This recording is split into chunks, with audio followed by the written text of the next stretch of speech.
जय श्री चक्रधरा स्वामी चक्रधरा। जय श्री चक्रधरा स्वामी चक्रधरा। ज्ञान देऊनी उतरिसी तू, ज्ञान देऊनी उतरिसी तू, सकल जीवांचा हितकारक तू, सकल जीवांचा हितकारक तू, देवा परमेश्वरा स्वामी श्री चक्रधरा। जय श्री चक्रधरा स्वामी चक्रधरा। दुःखहारक तू सुखदायक तू, दुःखहारक तू सुखदायक तू, मूळविते छेदक तू, मूळवितेचा छेदक तू, आनंदाचा झरा स्वामी श्री चक्रधरा। जय श्री चक्रधरा स्वामी चक्रधरा। लीळांचे चिंतन घडावे, लीळांचे चिंतन घडावे, जीवन आमुचे पावन भावे, जीवन मुझे पावन व्हावे, पुलकित भावी धरा स्वामी श्री चक्रधरा। जय श्री चक्रधरा स्वामी चक्रधरा। स्वामी श्री चक्रधरा सर्वज्ञ श्री चक्रधर स्वामी की जय। दंडवत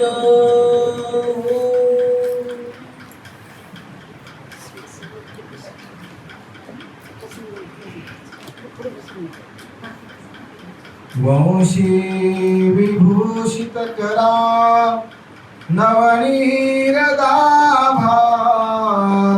पीतांबराधरुण बिंब फलाधरुष्पात, पुरनेन्दु सुंदर मुखात दरविंद्र नेत्रात, कृष्णात् परम किमपि तत्त्वमहं न जाने, कृष्णात् परम किमपि तत्त्वमहं न जाने। श्री गोपाल कृष्ण महाराज की जय, श्री दत्तात्रेय महाराज की जय, श्री चक्रपाणी महाराज की जय, श्री गोविंद प्रभु महाराज की जय, सर्वज्ञ श्री चक्रधर स्वामी की जय।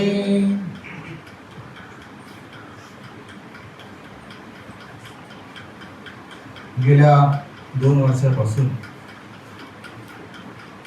सुरू असलेला आपला हा मासिक सत्संग आणि या सत्संगाच्या माध्यमातून ब्रह्मविद्याशास्त्राचं लीळा चरित्र आणि स्मृतीस्थळ या विषयावरती आपण या ठिकाणी चिंतन करत आहोत। या सत्संगाच्या माध्यमातून आपण श्रीकृष्ण ज्ञान मंदिर घाटकोपर या मंडळाच्या माध्यमातून या ठिकाणी एकत्रित होत असतो. ज्यांच्या शुभचिंतनाने, ज्यांच्या शुभ आशीर्वादाने गेल्या अनेक वर्षापासून या ठिकाणी हे धर्मरूप कार्य आपण सुरू केलेलं आहे. असे आपणा सर्वांचे गुरुवर्य आदरणीय श्रीधे आचार्य भवर उपाध्य कुलभूषण कुरकुटवाडी निवासी श्री मोठे बाबाजी, बाबांची प्रसन्नता, बाबांचं शिवचिंतन आपल्या सर्वांवरती आहेच. त्याचप्रमाणे ज्यांच्या सोबत गेल्या 2 वर्षापासून या ठिकाणी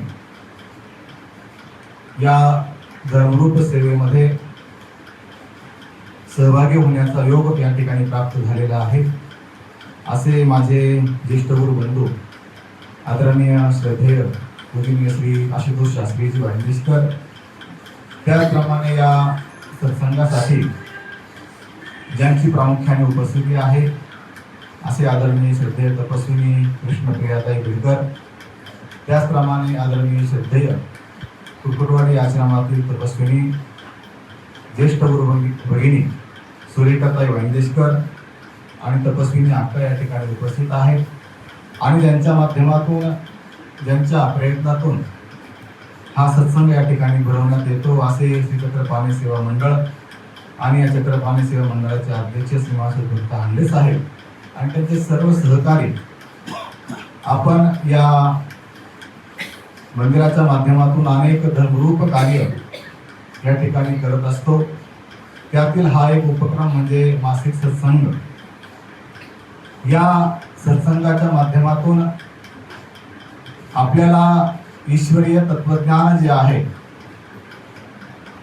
परमेश्वराच्या मुखारविंदातून परमेश्वराने जे काही लीला केलेल्या आहेत, नव्हे तर ब्रह्मविद्या शास्त्राचं भक्तांना निरूपण करून आपल्याला सांगितलेला जो आचार आहे, तो आचार, ही ब्रह्मविद्या आपण लीळा चरित्राच्या माध्यमातून, स्मृतीस्थळाच्या माध्यमातून या ठिकाणी श्रवण करत आहोत.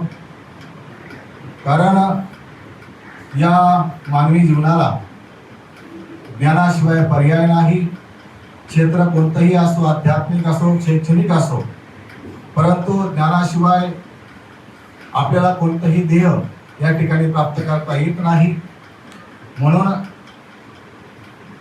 हे शास्त्र, हे जे ज्ञान आहे, ईश्वरीय ज्ञान जे आहे, ते आपण या ठिकाणी जाणून घेण्याचा प्रयत्न करत आहोत. कारण स्वामींचं सूत्र आहे, जे जैसे असे तैसे जाणीजे ते ज्ञान. जे जसं आहे ते तसं जाणणं त्याला ज्ञान असं म्हटलेलं आहे. म्हणून आपल्याला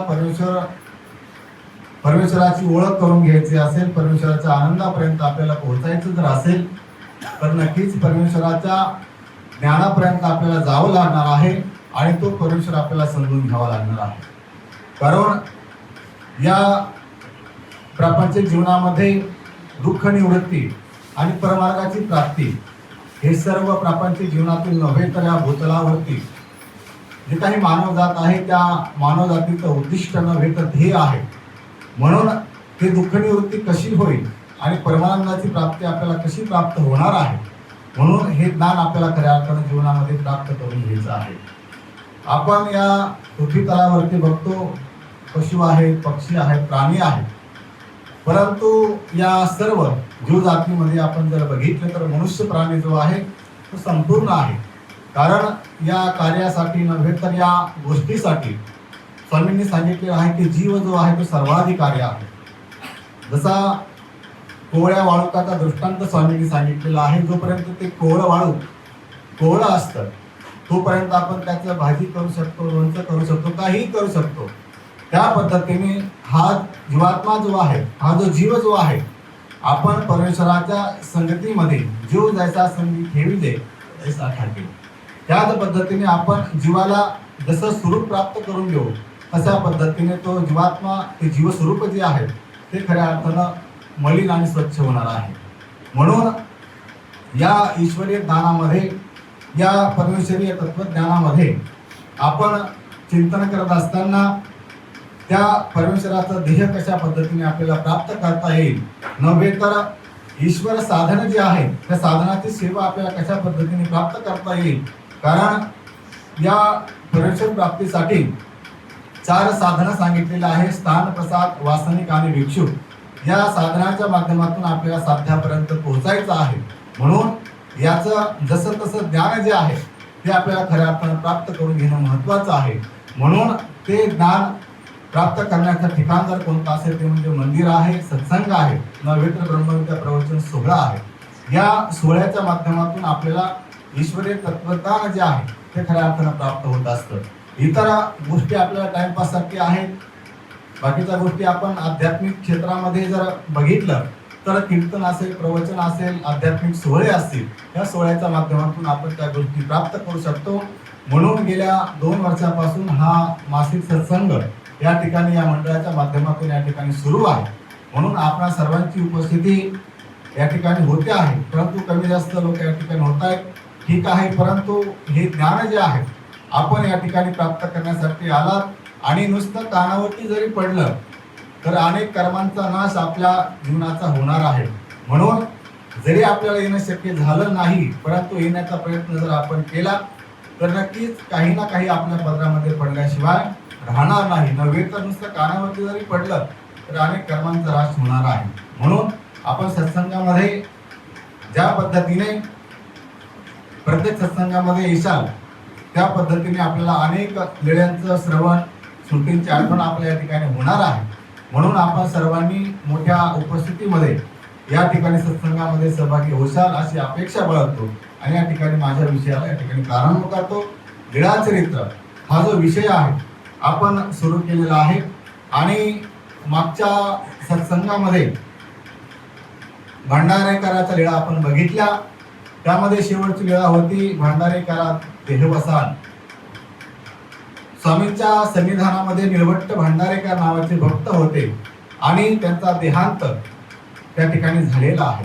आणि त्या भक्ताची सेवा तुम्ही आम्ही नव्हे तर साक्षात परब्रह्म परमेश्वर अवतार जे आहेत त्या परमेश्वराच्या हातून त्या भक्ताची सेवा त्या ठिकाणी घडलेला आहे. असा आदर्श भक्त आपण मागच्या सत्संगामध्ये आपण मागच्या महिन्यामध्ये बघितला आणि क्रमशः पुढची वेळा आपण या ठिकाणी बघणार आहोत. बघूयात पुढच्या क्रमांकाची वेळा या ठिकाणी. गोपाळांतू खेळू, गोपाळांतू खेळू. नांदेड या परिसरामध्ये स्वामींचं वास्तव्य आहे. एकांकीचा वेळा या ठिकाणी सुरू आहे आणि नांदेड या परिसरामध्ये लिमगाव हे गाव आहे आणि त्या ठिकाणी स्वामींचा वास्तव्य त्या ठिकाणी असताना स्वामींची आणि अनेक गोवळी त्या ठिकाणी आहेत.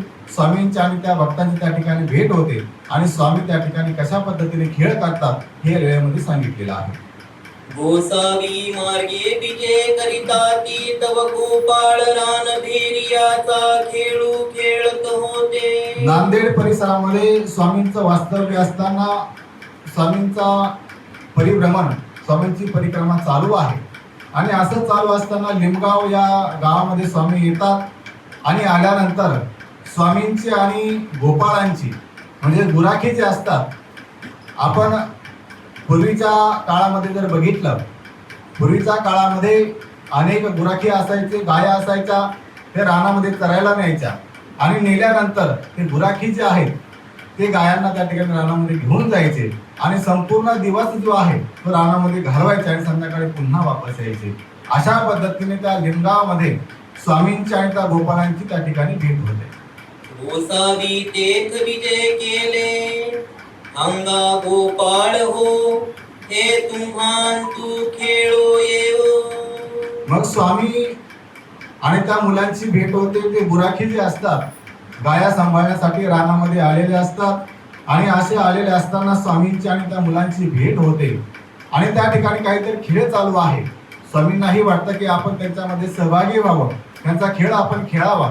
तेव्हा स्वामी मुलांना विचारतात, आपण या खेळामध्ये सहभागी माझी होण्याची इच्छा आहे, तुम्ही मला या खेळामध्ये सहभागी करून घेशाल का? अशा पद्धतीने स्वामी त्या मुलांना विचारतात. तीही म्हणितले या काजी. मग ते मुलं म्हणतात देवाला बघितलं, कुणीतरी श्रेष्ठ पुरुष आहे आपल्यामध्ये खेळण्यासाठी या ठिकाणी प्रवृत्त होत आहेत, असं म्हणून त्या मुलांना वाटतं की आपल्यापेक्षा कुणीतरी श्रेष्ठ आहे, कुणीतरी देव माणूस आहे. या अपेक्षेने ते म्हणतात की या तुम्ही सुद्धा आमच्यामध्ये खेळायला तयार व्हा. सर्वज्ञ म्हणितले हे राणे होईल तुम्ही भेरी होवा. मग त्या ठिकाणी खेळ चालू होता. राजा आणि सेवक, रानभेरीचा खेळ त्या ठिकाणी म्हणतात. रानभेरी, रान म्हणजे राजा, भेरी म्हणजे सेवक. अशा पद्धतीने राजा आणि सेवक अशा पद्धतीचा खेळ त्या ठिकाणी चालू होता. आपण जर बघितलं ग्रामीण भागामध्ये पूर्वीच्या काळामध्ये सूरपारंब्या असेल, विट्टीदांडू असेल, असे अनेक प्रकारचे खेळ आपण ग्रामीण भागामध्ये बघतो. आणि त्याच पद्धतीने हा रानभेरीचा खेळ स्वामी त्या मुलांमध्ये खेळायला तयार होतात. जिजी गोसावी तयांतू खेळो आदरिले तव गोसावियांची आगड्यावरी पेनाला. मग त्या ठिकाणी रानभेरीचा खेळ सुरू झालेला आहे. रानभेरी, राजा आणि सेवक असा हा खेळ त्या ठिकाणी सुरू झालेला आहे. स्वामींनी सांगितलं की मी फक्त राजा होईल, भेरी होणार नाही, म्हणजे सेवक होणार नाही. आणि ते मुलांनी मान्य केलं आणि तो खेळ त्या ठिकाणी आता सुरू झालेला आहे. रानभेरी, स्वामी राजा झालेले आहेत आणि बाकीचे जे काही मुलं होती त्या ठिकाणी सेवक झालेले आहेत. गोसावी तयांतू खेळो आदरिले तव गोसावियांची आगड्यावरी पेनाला. मग स्वामी आता त्या ठिकाणी खेळाला सुरुवात करतात. रानभेरीचा असा खेळ आहे आणि स्वामींच्या बाजूने काही मुलं आहेत, स्वामींच्या विरुद्धमध्ये काही मुलं आहेत. काही ठिकाणी स्वामी राजा झालेले आहेत आणि त्यांच्याच बाजूने असलेली जी काही मुलं आहेत ती भेरी झालेली आहेत, म्हणजे सेवक झालेले आहेत. आणि अशा पद्धतीने स्वामींच्या विरोधामध्ये जे काही मुलं होती त्यांच्यावरती डाव आलेला आहे. तो डाव असा होता, त्या मुलांनी खाली वाकायचं, पाठीवर स्वामी बसणार आणि विशिष्ट अंतरावरती जाऊन पुन्हा त्या जागेवरती यायचं आहे. अशा पद्धतीने रानभेरीचा खेळ स्वामी त्या ठिकाणी खेळू लागले. आता त्यांच्या गड्यावरती डाव आलेला आहे आणि स्वामी त्यांच्या पाठीवर आता बसणार आहे. हे जाऊनी तयाची पाठीवरी बैसले आणि तयासी स्थिती झाली. मग आता त्या मुलांच्या पाठीवरती ज्यांच्यावरती डाव आलेला होता त्यांच्या पाठीवरती स्वामी बसलेले आहेत. आणि बसलेले असताना आता ती मुलं जी आहेत स्वामींना फेरफटका मारण्यासाठी जो डाव होता तो डाव त्यांना देण्यासाठी स्वामी आता पाठीवरती बसलेले आहेत. आपण जर बघितलं, आपल्या पाठीवरती जर आपल्यापेक्षा मोठा माणूस किंवा आपल्यापेक्षा तब्येतीने किंवा वजनाने जर मोठा असेल तर आपल्या कमरेला कळ लागते किंवा गुडघ्यांना त्रास होतो.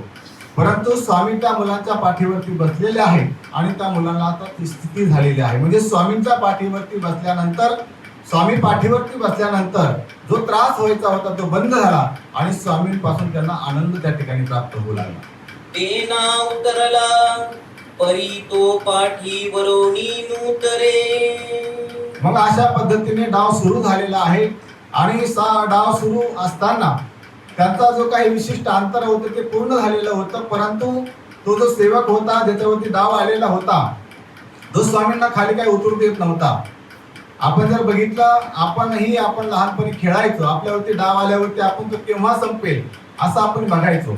परंतु आता डाव त्या मुलांवरती आलेला होता, स्वामी पाठीवरती बसलेले होते, परंतु स्वामींपासून आनंद होत आहे, काहीतरी सुख प्राप्त होत आहे. म्हणून तो मुलगा जो होता डाव संपलेला आहे तरी सुद्धा स्वामींना खाली उतरायला तो तयार नव्हता. स्वामी म्हणायचे माझा डाव संपलेला आहे, तरी सुद्धा तो मुलगा जो होता, जो सेवक होता, पुन्हा तो डाव त्या ठिकाणी सुरू केला. एरे म्हणितले हारे पेना उतरला तरी तू का पाठीवरोनी नूतरसी. मग इतर जी मुलं होती तर जी सेवक होती ती त्या गड्याला म्हणू लागले, अरे तुझा डाव संपलेला आहे, आता आमचा डाव या ठिकाणी सुरू होत आहे. परंतु त्या मुलाला स्वामींपासून आनंद प्राप्त होत होता. स्वामींनी त्याला स्थिती दिलेली होती, त्या आनंद भरामध्ये तो स्वामींना खाली पाठीवरती उतरायला तयार नव्हता. अरे माझी पाठी देव बैसला की मज सुख आनंद होतू असे. मग तो त्या मुलांना, इतर गड्यांना सांगू लागला, अरे माझ्या पाठीवरती हे कोणीतरी श्रेष्ठ पुरुष आहेत, देव आहेत असं त्यांना माहित नाही, परंतु कोणीतरी श्रेष्ठ पुरुष आहेत परंतु ते म्हणतात माझ्या पाठीवरती जर हे देव बसले तर आम्हाला सुख प्राप्त होत आहे, आनंद प्राप्त होत आहे, म्हणून आमचा डाव असाच चालू राहू द्या असे ते मुलांना सांगू लागले. तब एके म्हणितले अगा देवा माझे पाठीवरी बैसका. मग इतर जी मुलं होती, इतर जे सेवक होते, सवंगडी जे होते, ते स्वामींना म्हणू लागले आता याचा डाव संपलेला आहे, तुम्ही काय करा आता आमच्या पाठीवरती बसा, आम्हालाही तुमची सेवा करण्याचा योग या ठिकाणी प्राप्त करून द्या. आणि हे तयाची पाठीवरी बैसले तयासी सुखची झाले. मग अशा पद्धतीने दुसऱ्या गड्याचा डाव त्या ठिकाणी सुरू झाला आणि ज्या पद्धतीने पहिल्या गड्याला स्वामींनी सुख दिलेलं होतं, स्थिती दिलेली होती, तीच स्थिती स्वामींनी पुन्हा दुसऱ्या सवंगड्याला, दुसऱ्या सेवकाला त्या ठिकाणी प्राप्त करून दिली. माणिके म्हणितले माझे पाठीवरी बैसका म्हणून हाची खेळू प्रवर्तला.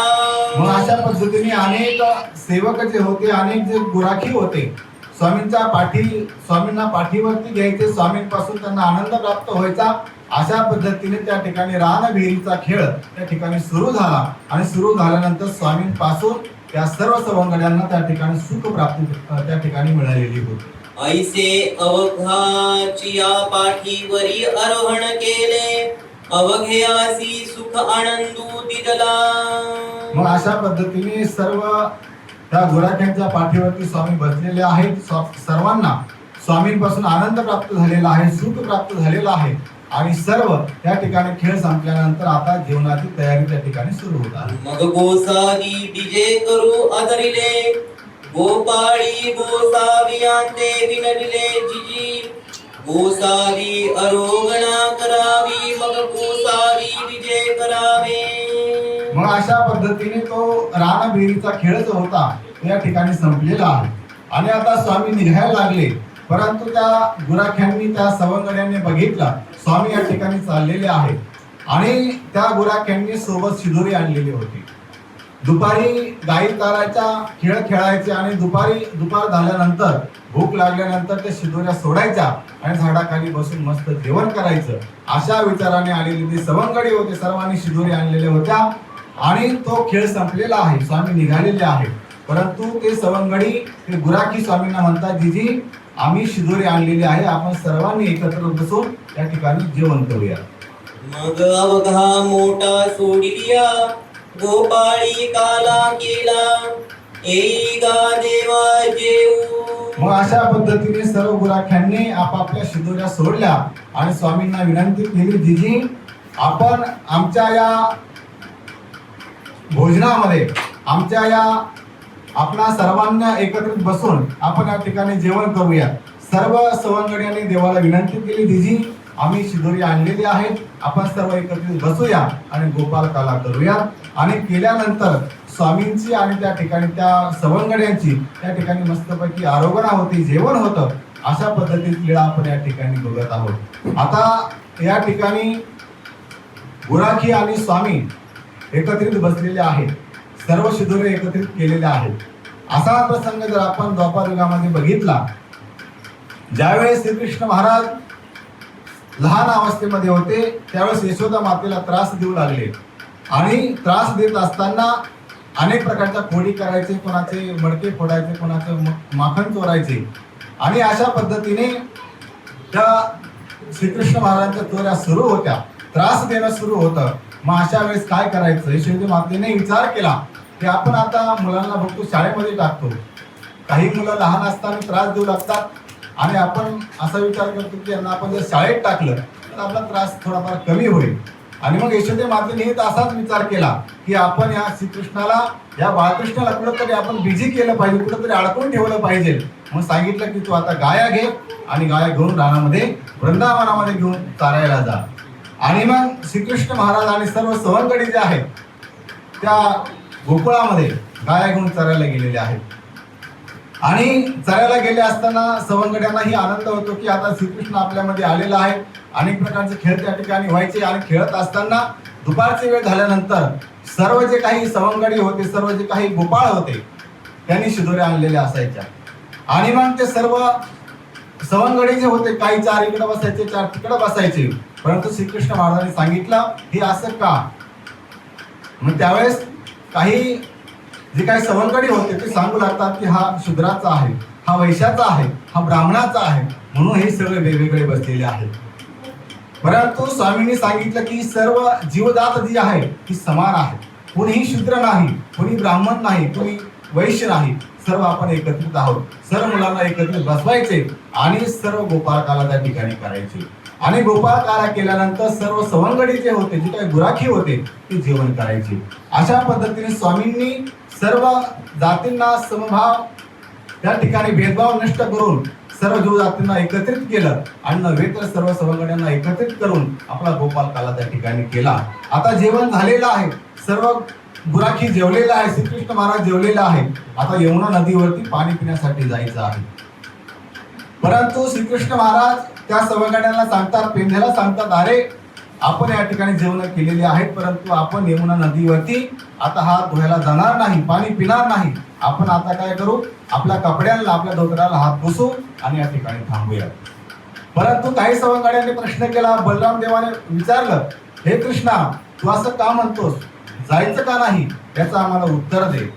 आणि असं म्हटल्यानंतर श्रीकृष्ण महाराज म्हणतात, बलरामाच्या हाताला धरलं आणि श्रीकृष्ण महाराज आता त्या यमुना नदीकडे घेऊन चाललेले आहेत. आणि गेल्यानंतर ती यमुना नदी जी होती संपूर्ण माशांनी भरलेली होती. त्या ठिकाणी ते वेगळं ठिकाण बघितलं, यमुना नदी बघितली आणि बघितल्यानंतर बलराम राजाला आश्चर्य वाटतं, अरे या ठिकाणी एवढे मासे कसे काय. त्यावेळेस श्रीकृष्ण महाराज सांगतात की हे मासे नाहीत, या संपूर्ण 81 कोटी 1.25 लाख देवता आहेत. या देवता आपला प्रसाद खाण्यासाठी या ठिकाणी आलेले आहेत. साक्षात परब्रह्म परमेश्वर अवतार श्रीकृष्ण महाराजांनी जो गोपाळकाला केलेला होता, त्या गोपाळकाल्याचा प्रसाद घेण्यासाठी ते माशाचं रूप घेऊन संपूर्ण देवता त्या यमुना नदीमध्ये आलेल्या होत्या. त्यामुळे श्रीकृष्ण महाराज सांगतात की आपण आता यमुना नदीमध्ये पाणी प्यायला जायचं नाही, हात धुवायचे नाही, कारण हा जो प्रसाद जो आहे तो ब्रह्मादिकाशी सुद्धा दुर्लभ आहे असं देवाने सांगितलेलं आहे. म्हणून या संपूर्ण परमेश्वराच्या आनंदाला, ईश्वराच्या साध्य प्राप्तीला जो कोणी अधिकारी असतो तो म्हणजे जीव आहे. आणि जीवाला खऱ्या अर्थानं परमेश्वर आनंद देण्याचा प्रयत्न करत असतात. कारण तो जो काही प्रसाद होता गोपाळकाल्याचा तो ईश्वराचा होता. आणि तो ईश्वराचा जो प्रसाद होता तो देवतांना देऊ शकत नाही. कारण युक्तलाही कण सुद्धा आपण त्या देवतेला देऊ शकत नाही, कारण त्याचं स्वरूप जे आहे ते वेगळं आहे. म्हणून श्रीकृष्ण महाराजांनी सांगितलं की आपण आता नदीवरती जायचं नाही, कारण हा जो प्रसाद जो आहे, हे जे काय अन्न आहे, हे जे काय आपल्या हाताला लागलेलं जे खरकट जे काय आहे ते सुद्धा प्रसाद आहे. म्हणून हे आपण देवतांना देऊ शकत नाही. म्हणून आपण काय करा, याच ठिकाणी आपले हात पुसा. अशा पद्धतीने द्वापार युगामध्ये त्यावेळेस सुद्धा श्रीकृष्ण महाराजांनी सर्व सवंगड्यांना एकत्रित केलं आणि एकत्रित केल्यानंतर संपूर्ण गोपाळकाला त्या ठिकाणी तयार केला. अशाच पद्धतीची लीळा आपण या ठिकाणी कलियुगामध्ये सर्वज्ञ श्री चक्रधर स्वामींच्या माध्यमातून बघत आहोत. म्हणजे आपल्याला असं दिसून येतं, जे श्रीकृष्ण महाराज आहेत तेच आमचे सर्वज्ञ श्री चक्रधर स्वामी आहेत, हे आपल्याला या लीलेमधून दिसून येतं. म्हणून द्वापार युगामध्ये आपण थोडंसं गेलो, पुन्हा आपण त्या चरित्रामध्ये येऊयात. आता संपूर्ण सवंगड्याने त्या ठिकाणी काला केलेला आहे, स्वामी जेवलेले आहेत आणि स्वामी जेवल्यानंतर त्या ठिकाणी संपूर्ण भक्तजन सुद्धा एकत्रित जेवलेले आहेत. जे ब्राह्मण असतील, वैश्य असतील, शूद्र असतील, सर्वांना एकत्रित घेऊन गोपाळकाला श्रीकृष्ण महाराजांनी नव्हे तर आमच्या सर्वज्ञ चक्रधर स्वामींनी सुद्धा त्या ठिकाणी केलेला आहे.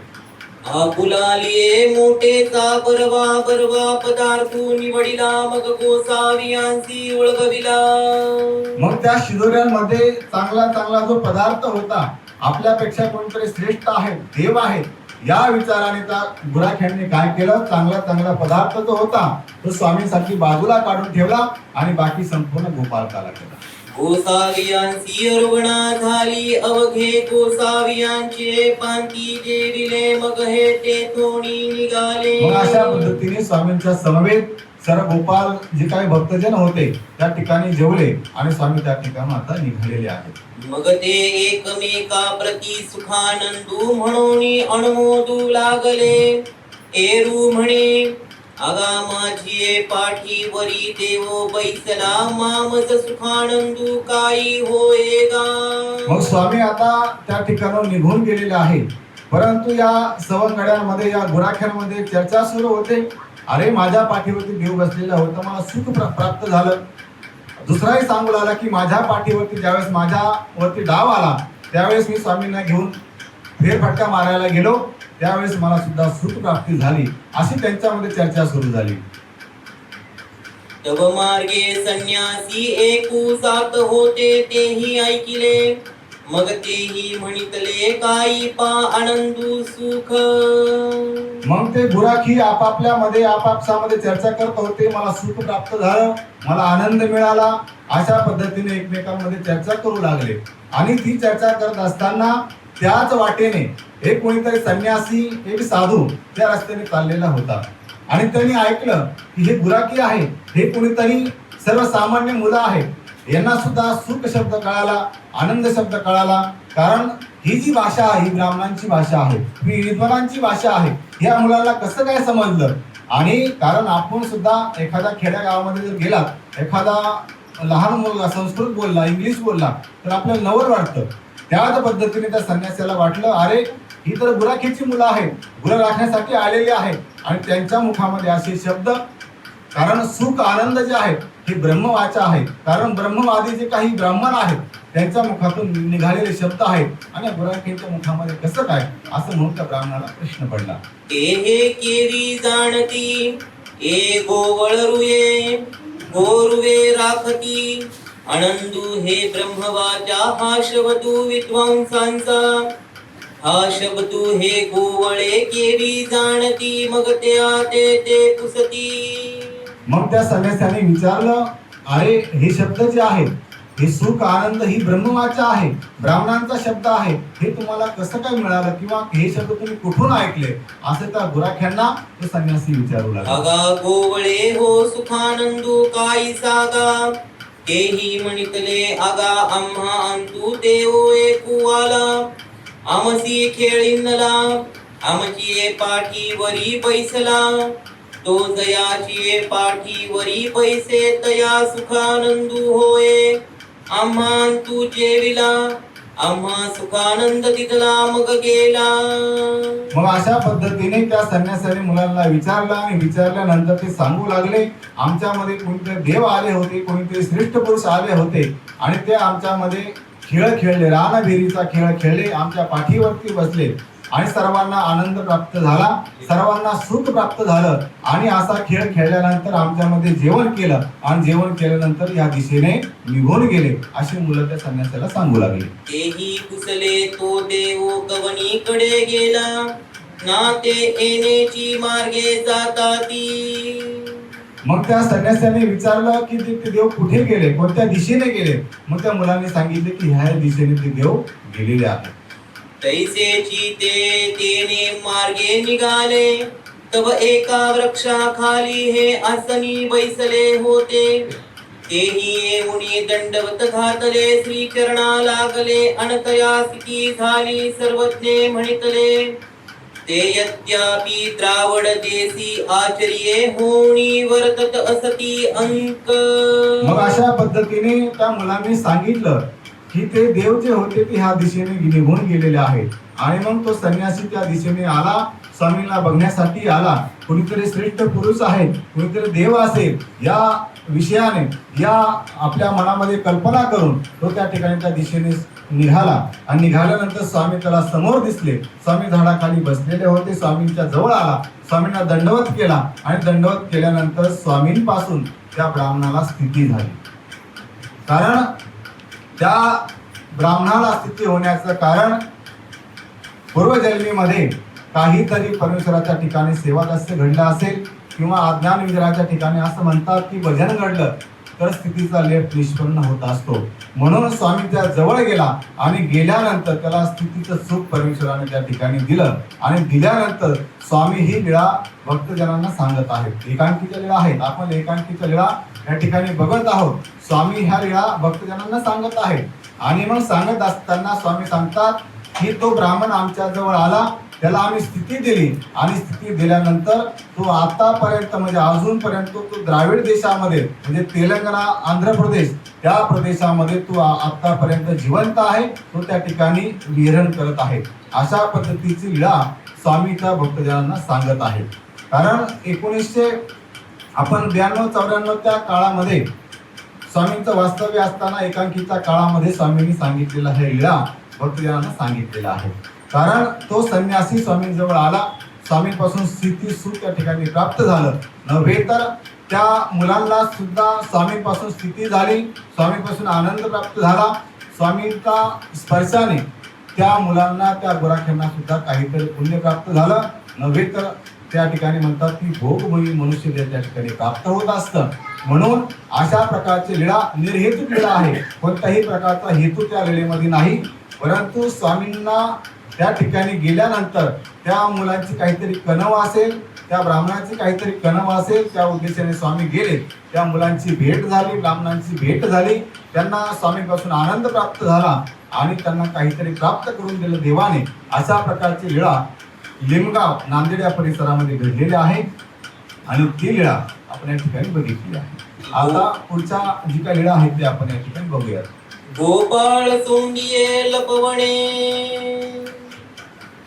ही सुद्धा नांदेड परिसरातील गोपाळ चोंडी म्हणजे गोपाळ चावडी या ठिकाणची लीळा आहे. गोपाळ चोंडिये लपवणे. गोपाळ म्हणजे गुराखी, चोंडी म्हणजे विहीर, मोठी तोंड असलेली किंवा ज्या विहिरीला पायऱ्या आहेत अशा मोठ्या स्वरूपाची विहीर जी आहे त्याला चोंडी असं म्हटलेलं आहे. म्हणून गोपाळ चोंडिये म्हणजे गुराख्यांना स्वामींनी विहिरीमध्ये लपवलं. अशा प्रकारची लीळा आपण या ठिकाणी बघूया. एकी गावी विहिरी, एकीची रवणीये वरी गोसावियांसी असनसे. मग स्वामींचं वास्तव्य नांदेड परिसरामध्ये आहे आणि स्वामी एका गावाला गेलेले असताना त्या ठिकाणी विहीर होती आणि त्या विहिरीच्या आजूबाजूला मोठं पटांगण होतं आणि त्या पटांगणामध्ये स्वामी त्या ठिकाणी वास्तव्याला बसलेले आहेत. तव तेथ गोपाळ गाई पाण्यासी घेऊन आले. आणि मग स्वामी त्या विहिरीच्या शेजारी बसलेले होते आणि गुराखी ज्या पद्धतीने आपण मागच्या लेळेमध्ये बघितले की गुराखी रोज गाई चारण्यासाठी घेऊन जायचे, त्याच पद्धतीने हे असे गुराखी त्यांनी आता गाईला चारून आणलेलं आहे आणि पाणी पाजण्यासाठी त्या विहिरीवरती ज्या ठिकाणी स्वामी बसलेले आहेत त्या ठिकाणी गुराखी आणि त्या गाया पाणी पाजण्यासाठी घेऊन आलेल्या आहेत. जो येतो घोंगडे ठेवी, मोठ ठेवी, डांग ठेवी, मोहरी ठेवी, पावा ठेवी आणि विहिरी अंतू पवावयारी तो अदृश्य होय. आणि मग ते गुराखी गायांना पाणी पाजण्यासाठी त्या विहिरीवरती आलेले आहेत आणि त्या विहिरीवरती पाणी पाजल्यानंतर त्या गुराख्यांना असं वाटलं की आता दुपारची वेळ आहे, गरम होत आहे, आपण आंघोळ केली पाहिजे. म्हणून प्रत्येक गुराखी यायचा, आपली काठी ठेवायची, घुंगडी ठेवायची, बासरी ठेवायचा, जे काही आपल्याजवळ साहित्य होतं तो त्या विहिरीच्या काठावरती ठेवायचा आणि ठेवल्यानंतर त्या विहिरीमध्ये पोहण्यासाठी उड्या मारायची. परंतु प्रत्येक गुराखी जो होता तो उड्या मारायचा त्या विहिरीमध्ये पोहण्यासाठी, परंतु विहिरीमध्ये उडी मारल्यानंतर तो अदृश्य व्हायचा. असे प्रत्येक गुराखी यायचे, आपलं साहित्य बाजूला ठेवायचे आणि त्या विहिरीमध्ये उडी मारायची, परंतु प्रत्येक गुराखी जो होता उडी मारल्यानंतर त्या ठिकाणी अदृश्य व्हायचा. आणि अदृश्य झाल्यानंतर आपण पुढची या ठिकाणी लीळा बघूया. आणि की येतो ही अदृश्य होय, ऐसे अवघेची विहिरी अंतू पवावया निघाले, ऐसे अवघे अदृश्य झाले. मग सर्व गुराख्यांनी त्या विहिरीमध्ये पोहण्यासाठी उडी मारली, परंतु सर्व जे काय गुराखी होते, जे काय घोडी होते ते त्या ठिकाणी अदृश्य झाले. गाई पाणी पियालिया, गोठणी बैसलिया, गोठणवणी राणा गेलिया, रानवणी गावांतू आलिया. मग गुराखी आता पोहण्यासाठी उडी मारलेले आहेत, ते अदृश्य झालेले आहेत आणि गाया त्या विहिरीच्या काठावरती बसलेल्या आहेत, पाणी पिलेलं आहे. त्या गावठाण परिसरामध्ये आता रवंत करत आहेत. त्या गायांनी पाणी पिलेलं आहे, ते पुन्हा रानामध्ये चरायला गेल्या आणि चरायला गेल्यानंतर पुन्हा संध्याकाळची वेळ झालेली आहे आणि पुन्हा त्या गाया ज्या आहेत आपल्या घराकडे निघालेल्या आहेत. आपुलालिया घरा गेलिया, तव गोपाळ गाई सवे नाही. मग ते गुराखी पोहण्यासाठी विहिरीमध्ये गेले, अदृश्य झाले आणि गाया पाणी पिऊन पुन्हा रानामध्ये चरायला गेल्या. संध्याकाळची वेळ झाली आणि आपल्या गाया ज्या होत्या त्या आपापल्या घरी आल्या. आता आपण जर बघितलं, पशु असेल पक्षी असेल प्रत्येकाकडे सामान्य ज्ञान आहे. आपलं घर कुठं आहे, आपला मालक कोणता आहे, आपली जागा कोणती आहे हे सर्व पशु पक्ष्याला कळतं. म्हणून गुराखी जरी सोबत नव्हते तरी सुद्धा गाया रानामध्ये चरायला गेल्या आणि गेल्यानंतर पुन्हा आपल्या घरी त्या गोठ्यामध्ये जाऊन बसल्या. एकी म्हणितले हगा गाई आलिया, गोवळे नये तिची, मग एरू एरा ते पुसे हंगा, तुमचा गोवळू आला ना नाही आला तरी चाला ना, गोवाळिया ते सुधी जाओ.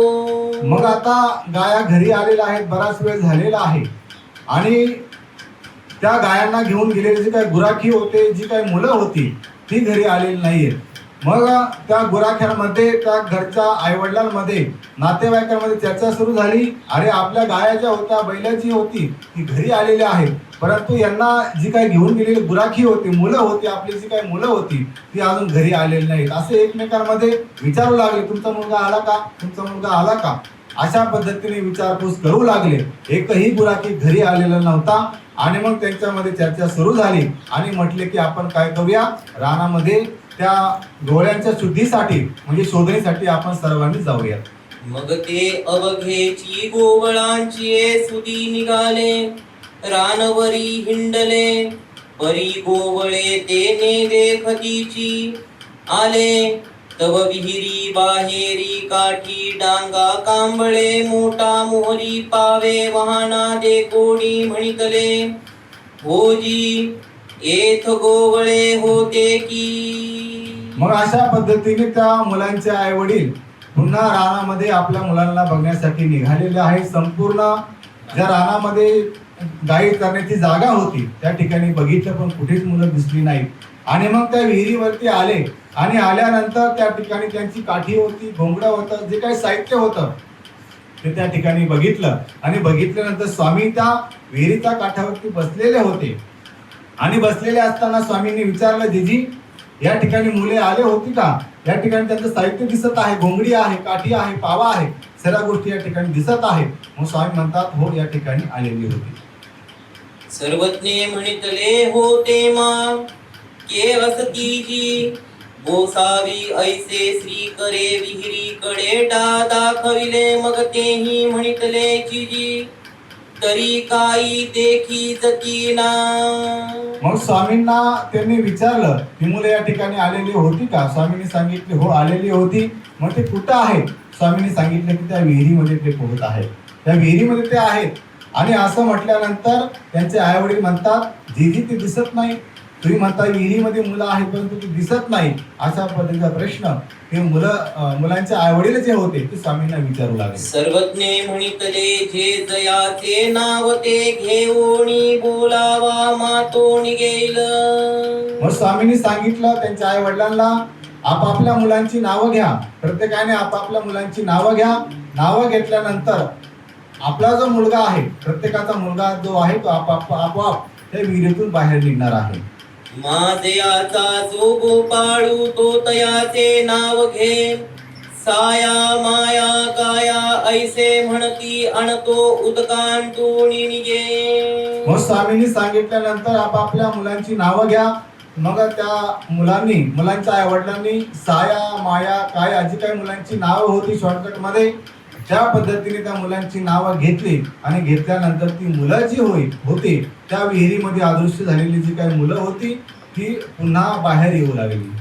जो निघे तो डांग घे, कांबळी घे, मोठ घे, मोहरी पावा घे, वाहना घे आणि धाव घे, ऐसे अवघेची निघाले. मग अशा पद्धतीने आपापल्या मुलांची नावं त्या आईवडिलांनी घेतली आणि घेतल्यानंतर एक एक मुलगा जो आहे तो विहिरीचा बाहेर निघू लागला. आणि निघल्यानंतर त्यांना असं वाटलं की आपल्या गाया कुठे आहेत. मग त्यांनी काय केलं, आपली घोंगडी होती, काठी होती, सर्व घेतलं आणि पळायला लागली की आपले गाया कुठे आहेत, गाया दिसत नाहीत. अशा हेतूने ती मुलं बाहेर पडल्यानंतर आपापली काठी घोंगडी जे काही साहित्य होतं ते घ्यायचे आणि ते पळायला लागायचे, कारण आपल्या गाया दिसत नाही या उद्देशाने ती मुलं त्या ठिकाणी पळू लागली. जो निघे तया ते पुसती हारे, तू कोठे होतासी, तो म्हणे मी या गोसावियांपासी होता. मग ती मुलं बाहेर निघाल्यानंतर त्यांचे आई वडील त्यांना विचारू लागतात, का रे तू आतापर्यंत कुठे होतास? तेव्हा ती मुलं सांगू लागतात की आम्ही स्वामींच्या जवळ होतो. हे देव जे बसलेले आहेत ना, त्यांच्या जवळ आम्ही बसलेलो होतो. कारण आपण जर बघितलं नदीमध्ये, पाण्यामध्ये 2 मिनिटं किंवा 4 मिनिटाशिवाय आपण त्या पाण्यामध्ये राहू शकत नाही. जास्तीत जास्त 2 मिनिटं 4 मिनिटं राहू शकतो. परंतु ही जी मुलं होती, बरेच काळ झालेला होता, 2, 4, 5, 6 तास झालेली होती, तरी सुद्धा मुलं त्या पाण्यामध्ये होती. परंतु स्वामींना विचारल्यानंतर स्वामींनी सांगितलं की ते पाण्यामध्ये आहेत. आणि असं म्हटल्यानंतर मग पुन्हा ती मुलं बाहेर आलेली आहेत आणि विचारलं तुम्ही कुठे होतात? तेव्हा ती मुलं सांगू लागतात आम्ही त्या स्वामींच्या जवळ होतो, या देवाच्या जवळ होतो, असे ते आपल्या आईवडिलांना सांगू लागतात. ते म्हणती गोसावी तरी येथ बाहेरी असती. ते म्हणती नामा गोसावी आम्हापासी होते ऐसे अवघे आते पुसिले. मग अशा पद्धतीने त्या वडिलांनी त्या मुलांना विचारलं की तुम्ही कुठे होता? प्रत्येक मुलाला विचारलं, परंतु प्रत्येकाचं उत्तर एकच आलं की आम्ही स्वामींच्या जवळ होतो आणि स्वामी आमच्या जवळ होते. मग महादाईसी पुसिले जी जी ते कवनी ठाई होते. सर्वज्ञ म्हणितले ते देवते एकीचे अवगळा होते अंक. मग अशा पद्धतीने स्वामी ही लीळा भक्तजनांना सांगत असताना महादासाने प्रश्न केला, जी ती जी मुलं विहिरीमध्ये लपलेली होती किंवा लपवलेली होती ती कुठे होती, कुठे अदृश्य झालेली होती? तेव्हा स्वामी सांगतात की कोणी एका देवतेचा अवगळा म्हणजे एका देवतेच्या स्थानावरती, एका देवतेच्या ठिकाणावरती त्या ठिकाणी राहत होते. कारण देवतेचा अवगळा म्हणजे त्यांचं ठिकाण. आपण कर्मभूमीमध्ये या कलियुगामध्ये कर्मभूमी, अष्टदेवनी आणि अंतराळ या 3 देवतेचा या ठिकाणी रहिवास आहे. आणि मग त्यांचा जो रहिवास आहे, त्यांचं राहण्याचं ठिकाण म्हणजे विहिरी असेल, तलाव असेल किंवा जे काही पडके देवळं असतात, मंदिरं असतात किंवा एखादा वाडा असेल, त्या ठिकाणी त्या देवतेंचं अवस्थान असतं, त्यांचा रहिवास असतो. म्हणून स्वामी सांगतात की त्या कोणी एका देवतेच्या अवगळ्यामध्ये म्हणजे ठिकाणामध्ये त्या ठिकाणी होते. कारण जळी, विहिरी आणि राऊळगणी असा या कर्मभूमीच्या देवतेंचा रहिवास, त्यांचं आश्रयस्थान जे आहे त्या ठिकाणी आहे. म्हणून या कर्मभूमीच्या या कलियुगाच्या चारही युगामध्ये आपण वेगवेगळ्या देवतेंचं अवस्थान बघितलेलं आहे, वेगवेगळ्या देवतेंचं ठिकाण आपण बघितलेलं आहे. त्याच पद्धतीने या कलियुगामध्ये कर्मभूमी, अष्टदेवनी आणि अंतराळ या 3 देवतेंचा रहिवास आहे. आणि त्या देवतेंचा रहिवास म्हणजे जळी, विहिरी आणि राऊळगणी या 3 ठिकाणी आहे. म्हणून स्वामी सांगतात की आपण या मुलांना त्या देवतेच्या रहिवासामध्ये, कारण त्या विहिरीमध्ये देवतेंचा रहिवास होता आणि त्या देवतेंच्या अवघड्यामध्ये त्या ठिकाणी स्थानाच्या ठिकाणी देवतेने त्यांना ठेवलेलं होतं. अशा पद्धतीने स्वामी महादाईसाला सांगतात. हा थोडा तात्विक विषय आहे, हा एक निर्णयाचा विषय आहे. म्हणून अवघडा म्हणजे त्या देवतेचं ठिकाण जे आहे राहण्याचं, त्याला असं म्हटलेलं आहे. म्हणून त्या मुलांना त्या देवतेच्या अवघड्यामध्ये स्वामींनी ठेवलेलं होतं. म्हणून अशा पद्धतीची लीळा आपण गोपाळ चावडी या ठिकाणी आपण कधी गेलात तर नक्की आपण आठवली पाहिजे. कारण त्या मुलांना स्वामींचा वास्तव्य त्या विहिरीवरती होतं. स्वामींनी लपवलं त्या विहिरीमध्ये आणि विहिरीमध्ये लपवल्यानंतर त्या देवतेच्या स्थानाच्या ठिकाणी ठेवल्या गेलं. काही काळ त्या ठिकाणी स्वामींनी त्या मुलांना स्थिती दिली, काही आनंद दिला. स्थिती दिल्याशिवाय देव आपल्या जवळ आहे किंवा आपण देवाजवळ आहे हे आपण जाणू शकत नाही किंवा समजू शकत नाही. म्हणून त्या गुराख्यांची काहीतरी कर्म असेल, पूर्वजोड काहीतरी चांगली असेल, म्हणून काही काळ का होईना स्वामींचं सान्निध्य त्या मुलांना त्या ठिकाणी लाभल्या गेलं. अशा प्रकारची लीळा आपण नांदेड परिसरामध्ये कधी गेला तर गोपाळ चावडी आपण त्या ठिकाणी लीळा गेल्यानंतर आठवावी. आणि आठवल्यानंतर आपल्या जे काही कर्मभोग आहे, जे काही कर्मनिष्पत्ती जी आहे ते आपली थांबणार आहे, नव्हे तर आपल्या कर्मांचा नाश होणार आहे. आपण ज्या स्थानावरती गेलात त्या स्थानात लीळा जर आपण आठवली तर नक्कीच आपल्याला 100% जे काही आपल्याला पुण्य प्राप्त होणार आहे ते त्या साधनेने किंवा त्या लीळेच्या चिंतनाने त्या ठिकाणी होत असतं. म्हणून अशा प्रकारच्या लीळा आपण लिमगाव आणि गोपाळ चावडी या 2 लीळा नांदेड परिसरामध्ये देवाने केलेल्या होत्या. त्या भक्तजनांना सांगितल्या आणि सांगितल्यामुळे त्या लीळा आपल्यापर्यंत आल्या. अशा लीळा आपण या ठिकाणी पुढेही बघणार आहोत. एकांकीच्या लीळा या ठिकाणी सुरू आहेत. म्हणून एकांकीच्या लीळा सुरू असताना स्वामींनी भक्तजनांना ही लीळा सांगितली आणि सांगितल्यानंतर आपल्याला संपूर्ण जो काही देवाने सांगितलेला जो काही मतितार्थत्व आहे, जे काही ब्रह्मविद्या शास्त्रातलं जे काही अध्ययन आहे ते आपल्याला मिळालेलं आहे. म्हणून अशा प्रकारची लीळा आपण या ठिकाणी बघितली. लीळा चरित्र आणि स्मृतीस्थळ हा विषय या ठिकाणी सुरू आहे या सत्संगाच्या माध्यमातून. म्हणून माझा जो विषय होता तो म्हणजे लीळा चरित्र. लीळा चरित्र हा विषय किंवा हा वेळ या ठिकाणी संपलेला आहे. म्हणून या ठिकाणी मी थांबतो.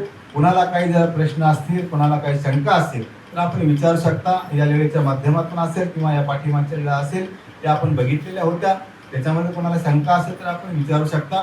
आपण नक्कीच त्या ठिकाणी शंकेचं निरसन करण्याचा या ठिकाणी प्रयत्न करूया. जी दानगिरीची लीळा आहे त्याच्यामध्ये गुलाख्यांना स्थित्यानंद तर दिलाच, पण जे निष्काम भावनेने त्यांना जे भोजन लागलं परमेश्वराकडे त्याचं पण एक फळ भेटलं असेल ना गोराख्यांना फळ त्याचं होणार नाही. कारण तो विषय असा आहे, त्यांच्या आईवडिलांना ते फळ होणार आहे.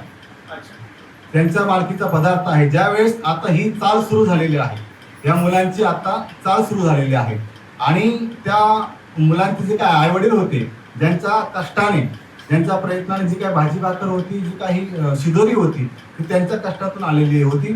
म्हणून त्याचं फळ त्याच्या आईवडिलांना होईल.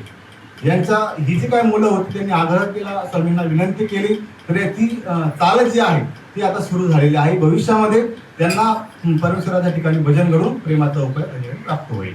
म्हणून आता ही फक्त चाल आहे. त्यांना जे काही पुण्य होणार आहे ते माते पित्याला होणार आहे. दंडोबा, आता हे जे मुलांना विहिरीमध्ये ठेवलंय, स्वामींचा काही उद्देश असेल ना या सगळ्या जीवाप्रती मुलांचा उद्देश म्हणजे कसं, त्या जीवांनी त्या मुलांनी काहीतरी पूर्वजोड जोडलेली होती आणि पूर्वजोड जोडल्या असल्यामुळे काही काळ स्वामींनी त्यांना स्थिती दिलेली होती. स्थिती, आनंद, सुख आपण त्यांना म्हणू शकतो. आणि ते सुख होण्याचं पाठीमागचं कारण काय असतं की अज्ञान विग्रह जो असतो ना, त्याच्या ठिकाणी जर भजन घडलं तर स्थितीचा लेप निष्पन्न होत असतो. म्हणजे परमेश्वराकडून होईल किंवा आणखी कोणाकडून होईल. म्हणून त्यांनी तशा प्रकारची पूर्व कर्म जोडलेली होती. म्हणून स्वामींचा योग आला, स्वामींपासून त्यांना आनंद प्राप्त झाला, सुख प्राप्त झालं. अवघडा हे ठिकाणच असं आहे त्या ठिकाणी सुख दुःख रहित असतं. सुखी निभ्रांत असतो त्या ठिकाणी जीव. अवघड या ठिकाणी देवतेचा अवघड त्याला म्हणतात ना. पण बाबा, देवतेच्या अवघड्यात हे जीव असताना देवता देताना सुखानंद काही देऊ शकत नाही. त्यामध्ये सुख दुःख रहित तो जीव असतो. त्यांना सुखाची प्राप्ती नसते, म्हणजे सुखही वाटत नाही आणि दुःखही त्या ठिकाणी होत नाही. त्याला अवघड असं म्हटलेलं आहे. परंतु ह्या मुलांची कण होती पाठीमागची, त्या कणवेस्तव त्यांना परमेश्वराची स्थिती प्राप्त झाली आणि त्या स्थितीमुळे परमेश्वराचं दर्शन झालं, स्वामींचं सन्निधान त्या ठिकाणी लाभल्या गेलं आणि थोडा काळ का होईना परंतु स्वामींच्या सन्निधानातून त्यांना सुख प्राप्त झालं. हे पाठीमागचं काहीतरी पूर्वजोड त्या मुलांची होती. म्हणून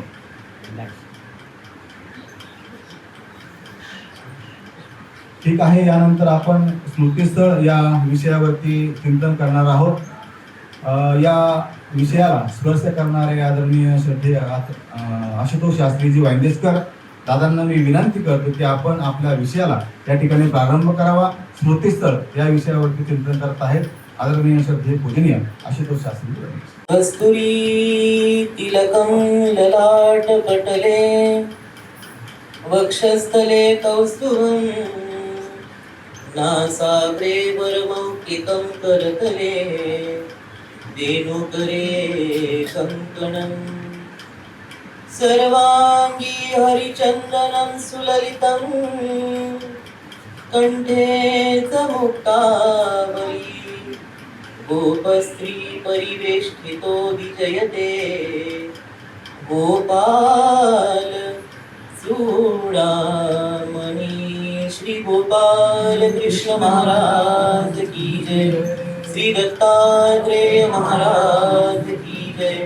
श्री चक्रपाणी महाराज की जय. श्री गोविंद प्रभु महाराज की जय. सर्वज्ञ श्री चक्रधर स्वामी की जय. आजच्या या सायंकालीन पूजा असेल, सर्वप्रथम अधिष्ठानास वंदन करतो. आचार्य श्री नागदेवांपासून ते आजपर्यंत चालत आलेल्या सर्वच ज्ञान परंपरेला, सर्व गुरु परंपरेला वंदन करतो.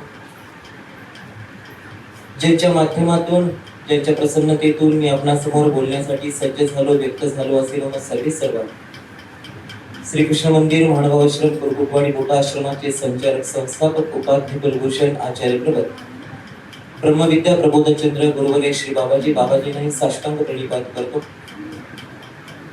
संपन्न होत असलेला मासिक सत्संग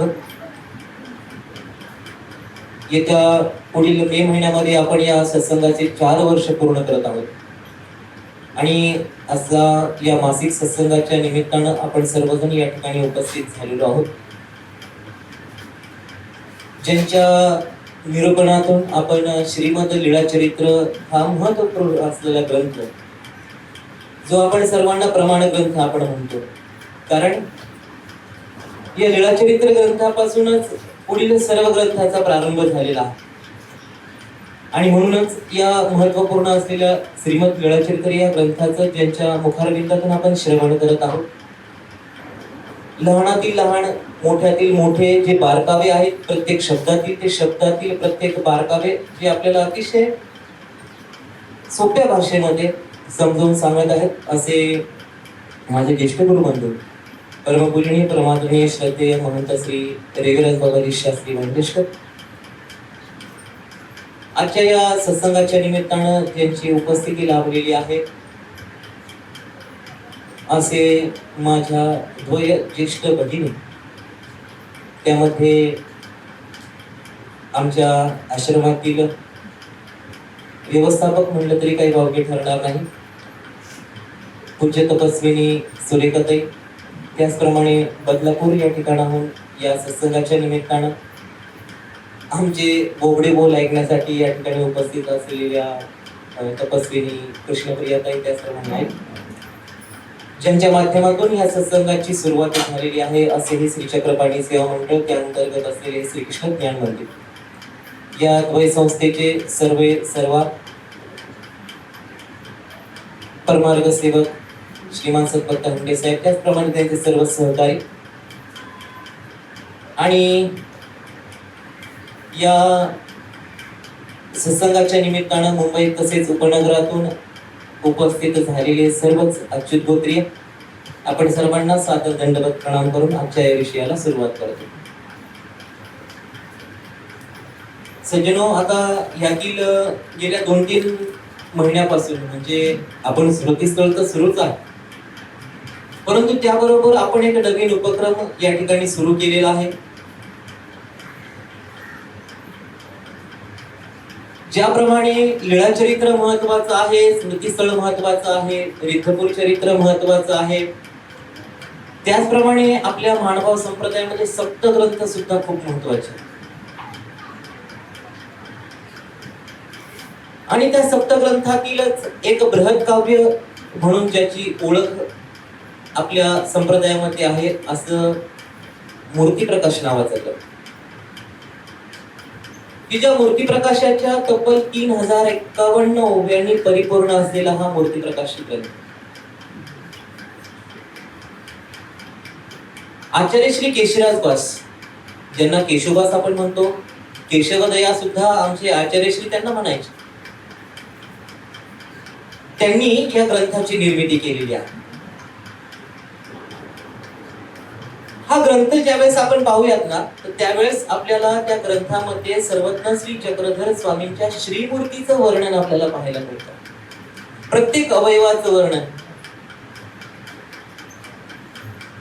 तुम्हाला सांगतो, सर्वज्ञ श्री चक्रधर स्वामींच्या भुवईवर जी कांदी होती, कांदी म्हणजे खूण होती आमच्या स्वामींच्या भुवईवर, त्या भुवईच्या त्या कांदीचं वर्णन करत असताना त्या केशवराज भासांनी त्या मूर्ती प्रकाशामध्ये तब्बल 20 ओव्या आहेत. इतका महत्वपूर्ण आणि संदर्भ सहित असलेला हा ग्रंथ. आता स्मृतीस्थळामध्ये आपण जवळजवळ आता 75व्या स्मृतीपर्यंत येऊन पोहोचलेलो आहोत. या मागे आपण केशवराज भास ऐकलेले आहेत, की ज्या केशराजबासांचं वर्णन करत असताना आमचे सर्वज्ञ श्री चक्रधर स्वामींनी त्यांना शुकयोगींद्र नावाची उपमा दिलेली आहे. असे मोजकेच साधक आहेत की ज्यांना आमच्या आचार्यश्रींनी एक वेगळ्या प्रकारचं संबोधन दिलेलं आहे. किंवा पंडित केशवदया माझे डोळे किंग, आचार्यांसारखी व्यक्ती त्या केशराजबासांना उद्देशून सांगतात की केशराजबास माझे डोळे आहेत. असे हे केशराजबास. त्यांच्या घरचे त्यांना घरी घेऊन गेले होते आणि घरी घेऊन गेल्यानंतर सुद्धा त्यांनी त्यांचं आचरण सोडलं नाही. दिवसभर नदीवर जायचे आणि त्या ठिकाणी त्या विरहामध्ये त्या आमच्या केशराजबासांनी रत्नमाळा स्तोत्र नावाचा ग्रंथ रचलेला. अनेक ग्रंथ या केशराजबासांनी केलेले आहेत. त्यामध्ये मग रत्नमाळा स्तोत्र असेल, उद्धरण प्रकरणाचा अन्वय असेल, ज्ञानकला निधी स्तोत्र असेल, असे अनेक ग्रंथ. आणि ज्या वेळेस आपण या केशराजबासांचे ग्रंथ पाहतो ना, त्यांच्या श्लोकांचा उच्चार इतका अवघड आहे. तुम्ही कधी ज्ञानकला निधी स्तोत्र पहा, खूप अवघड श्लोक आहेत, खूप अवघड, परंतु त्याचे अर्थ इतके गहन आहेत ना की आपण त्याची कल्पना सुद्धा करू शकणार नाही. असे हे केशराजबास. आणि या केशराजबासांच्या त्या मूर्ती प्रकाशामध्ये वेगवेगळे 50 वेगवेगळे परिशिष्ट आपल्याला पाहायला मिळतात. आणि त्याच 50 परिशिष्टातील एक परिशिष्ट ज्याचं आपण 2-3 सत्संगापासून वर्णन करत आहोत, तो आहे आत्मनिवेदन रंकवृत्ती नावाचं परिशिष्ट. की केशराजबास सांगतात की हा जीव कशा पद्धतीचा आहे, की या जीवाकडून कशा पद्धतीचे दोष होतात, की ह्या जीवाच्या प्रत्येक इंद्रियांमध्ये किंवा या जीवाच्या आचरणामध्ये कशा प्रकारचे दोष होतात हे सांगत असणारे हे आत्मनिवेदन रंकवृत्ती नावाचं परिशिष्ट. त्या परिशिष्टातील आपण 6 ओव्या पाहिलेल्या आहेत आणि आज आपण 7वी आणि 8वी या 2 ओव्या पाहणार आहोत. तर ते केशराजबास त्या 7व्या क्रमांकाच्या ओळीमध्ये सांगतात की कैसी घृणा इंद्रिय दैवते, जिये दुर्गंधी लागी उत्कंठिते, परी तुझिया चरण कमळाते अवग्रहण न करी तिची. पहा किती महत्वपूर्ण ही ओवी आहे की ज्या ओवीमध्ये आमचे केशराजबास इंद्रियांचं वर्णन कसं असतं, इंद्रिय हे कोणत्या गोष्टीकडे धाव घेतात, चांगल्या गोष्टीकडे धाव घेतात की वाईट गोष्टीकडे धाव घेतात, हे या ओवीमध्ये आपण पाहणार आहोत. पहिल्या ओळीमध्ये ते सांगतात की कैसी घृणा इंद्रिय दैवहते. आता या गोष्टीचा तुम्हाला सुद्धा अनुभव येणार आहे की आपले जे इंद्रिय असतात, मग नाक असेल, कान असतील, डोळे असतील, हे जे आपले ज्ञान इंद्रिय आहे की ज्या इंद्रियाच्या माध्यमातून आपल्याला कोणत्या गोष्टीची ज्ञान होते. की जसं आपण एखाद्या गोष्टीकडे डोळ्याने एखाद्या गोष्टीकडे पाहिलं की ती गोष्ट कोणती आहे, ती वस्तू कोणती आहे ते आपल्याला कळतं. एखाद्या पदार्थाचा असेल, चांगला असेल, वाईट असेल, जर सुगंध आपण नाकाद्वारे त्याचं आपल्याला ज्ञान होतं की हा चांगला सुगंध आहे, हा वाईट सुगंध आहे. आपण कानाने ऐकत असताना सुद्धा एखादं काही ठिकाणी एखादं भजन चालू असेल, आरती चालू असेल, निरूपण चालू असेल किंवा एका ठिकाणी काही दुसऱ्या गोष्टी चालू असतात, त्या गोष्टी सुद्धा आपल्याला कानाच्या माध्यमातून कळतात की ही चांगली आहे किंवा वाईट आहे. म्हणजे असे हे जे इंद्रिय आहेत ना, ते कवी ते केशराजबास सांगतात की आपले जे ज्ञान इंद्रिय आहेत, हे जे नाक कान वगैरे आहेत ना, हे नेहमी वाईट गोष्टींकडे वळत असतात, वाईट गोष्टींकडे ते आकर्षित होत असतात, परंतु चांगल्या गोष्टीकडे ते कधीच आकर्षित होत नाही. आणि म्हणून ते केशराजबास या ओवीमध्ये त्या इंद्रियांना दैवहते असे म्हणतात. म्हणजे हे अभागी इंद्रिय आहेत आपले, की जिये दुर्गंधी लागी उत्कंठिते. म्हणजे माणसाचे मन जे आहे ना, जे इंद्रिय आहेत ना, ते वाईट गोष्टीकडे वळत असतात. मग ते प्रपंचातले असतील, संसारातले असतील, कोणत्याही असतील. आणि त्या प्रपंचामध्ये राहत असताना त्यातील मग ते रागादी षटक असतील, मग राग असेल, काम क्रोध मद मत्सर, या सर्व गोष्टी त्या आपण त्या संसारामध्ये त्या पाहतो आणि त्याकडेच आकर्षित होतो. परी तुझिया चरण कमळाते अवग्रहण न करीतीची. म्हणजे देवाने इतके सुंदर आपल्याला डोळे दिलेले आहेत. हे डोळे आपल्याला वाईट गोष्टी पाहण्यासाठी दिले नाहीत, तर ते आपल्या श्रीमूर्तीचं स्वरूप पाहण्यासाठी आपल्याला हे डोळे दिलेले आहेत, त्याचं वर्णन करण्यासाठी, ते रूप पाहण्यासाठी आपल्याला हे डोळे दिलेले आहेत. आणि ते देवाचं रूप पाहण्याचं आपण त्या आपल्या डोळ्यांनी कंटाळा करतो. परंतु जगामध्ये दुसरं काही वाईट गोष्टी चालू असतील ना, त्या गोष्टी आपण आवर्जून बघतो. आणि म्हणूनच हे इंद्रियांवर सर्वप्रथम प्रत्येक जीवाने ताबा मिळवला पाहिजे, की आपल्या डोळ्याने आपण चांगलंच पाहिलं पाहिजे, आपल्या तोंडाने आपण चांगलंच बोललं पाहिजे, कानानं चांगलंच ऐकलं पाहिजे, नाकाने सुद्धा चांगलाच सुगंध घेतला पाहिजे. ज्यावेळेस आपण हे संयमन इंद्रियांवर ठेवू ना, त्यावेळेस आपण नक्की यशस्वी होऊ, असे हे केशराजबाज पहिल्या ओळीमध्ये सांगतात. याला एक उदाहरण जर द्यायचं झालं ना, तर आपल्याला डुक्कर तर माहितीच आहे. त्या प्राण्याला आपण एका चंदनाचा लेप द्या, गुलाबाच्या पुष्पाच्या बागेमध्ये ठेवा, परंतु त्या ठिकाणी त्याचं मन लागणार नाही. परंतु उकिरड्यामध्ये म्हणा, गटारीमध्ये म्हणा, ज्या ठिकाणी दुर्गंधी असते त्या ठिकाणी त्याचं बरोबर मन लागतं. अगदी तद्वत हे आपले जे ज्ञानेंद्रिय आहेत ना, हे ज्ञानेंद्रियाचं वर्तन सुद्धा तशाच पद्धतीचं आहे.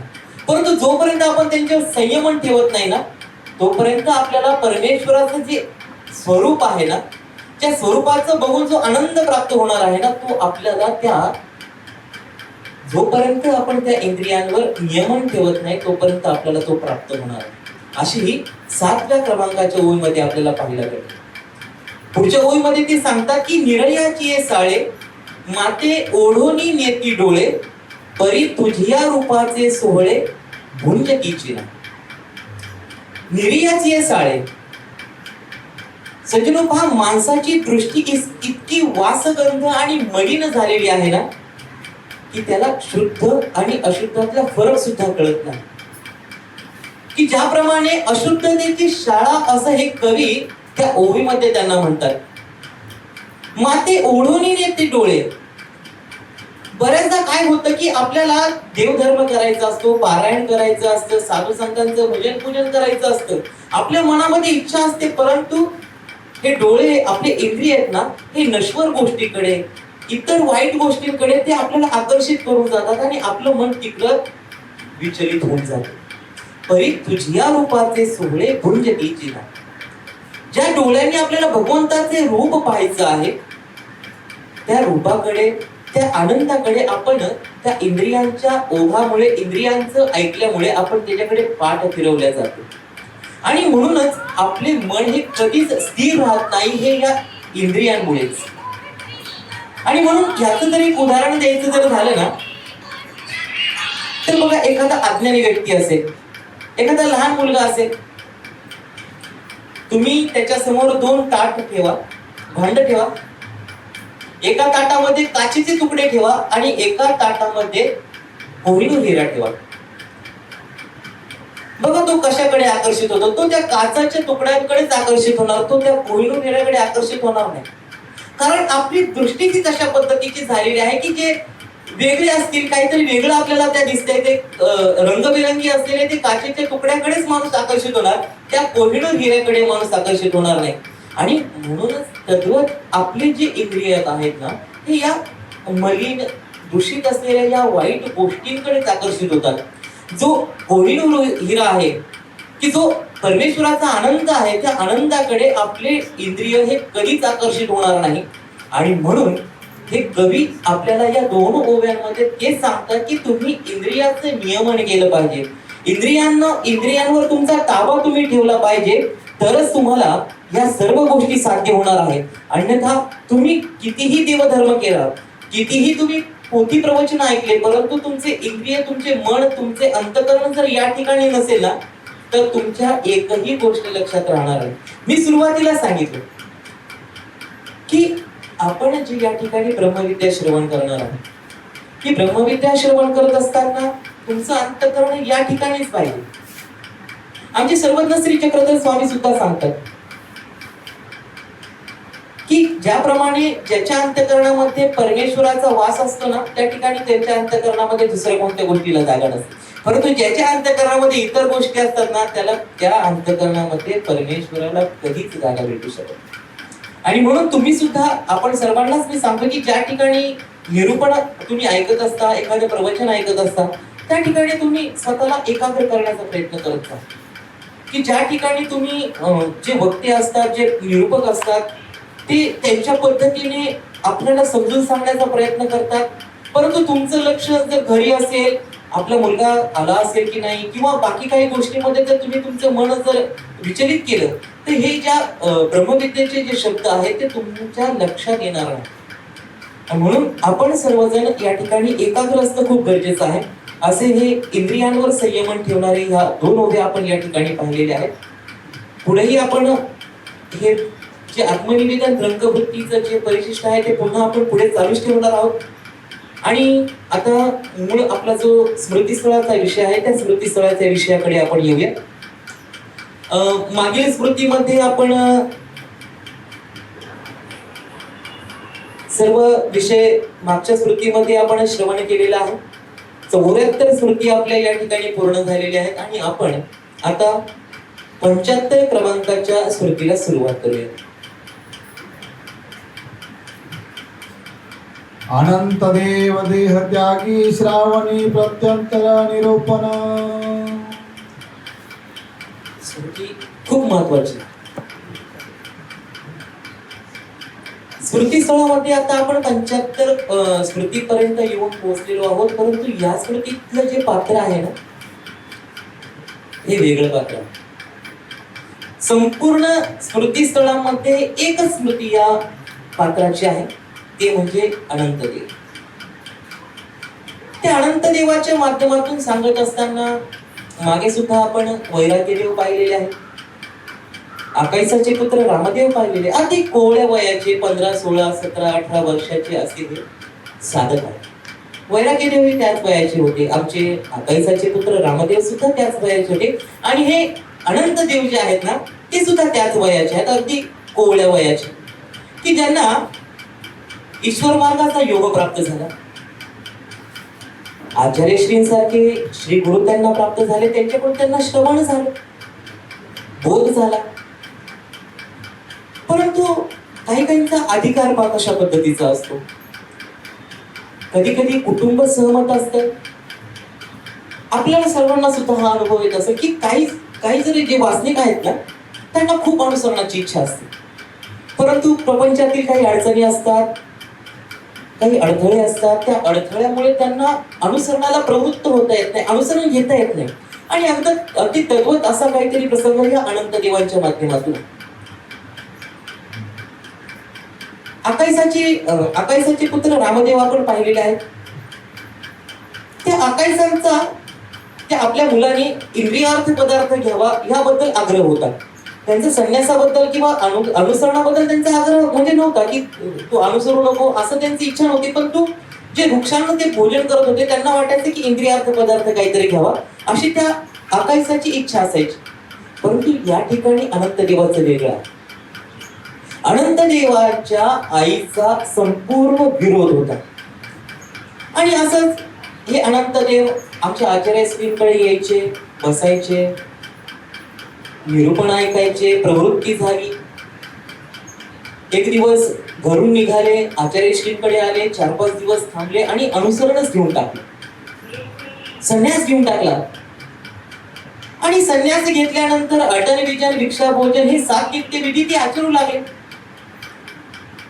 इकडे आई घरी आहे, आईला माहिती नाही. प्रत्येक वेळेस आपले अनंतदेव आचार्यश्रींकडे जातात, थांबतात, येतात. परंतु 5-7 दिवस झाले, अनंतदेव का येईनात. नातेवाईकांना विचारायला सुरुवात केली, जवळपासच्या लोकांना विचारायला सुरुवात केली. एकाने त्यांना त्या अनंत देवांना भिक्षा मागताना पाहिजे. अंगावर संन्यासाचे वस्त्र आहेत.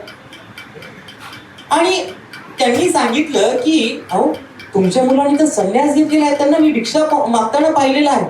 आणि असं ऐकल्यानंतर त्या आईला धक्का बसला.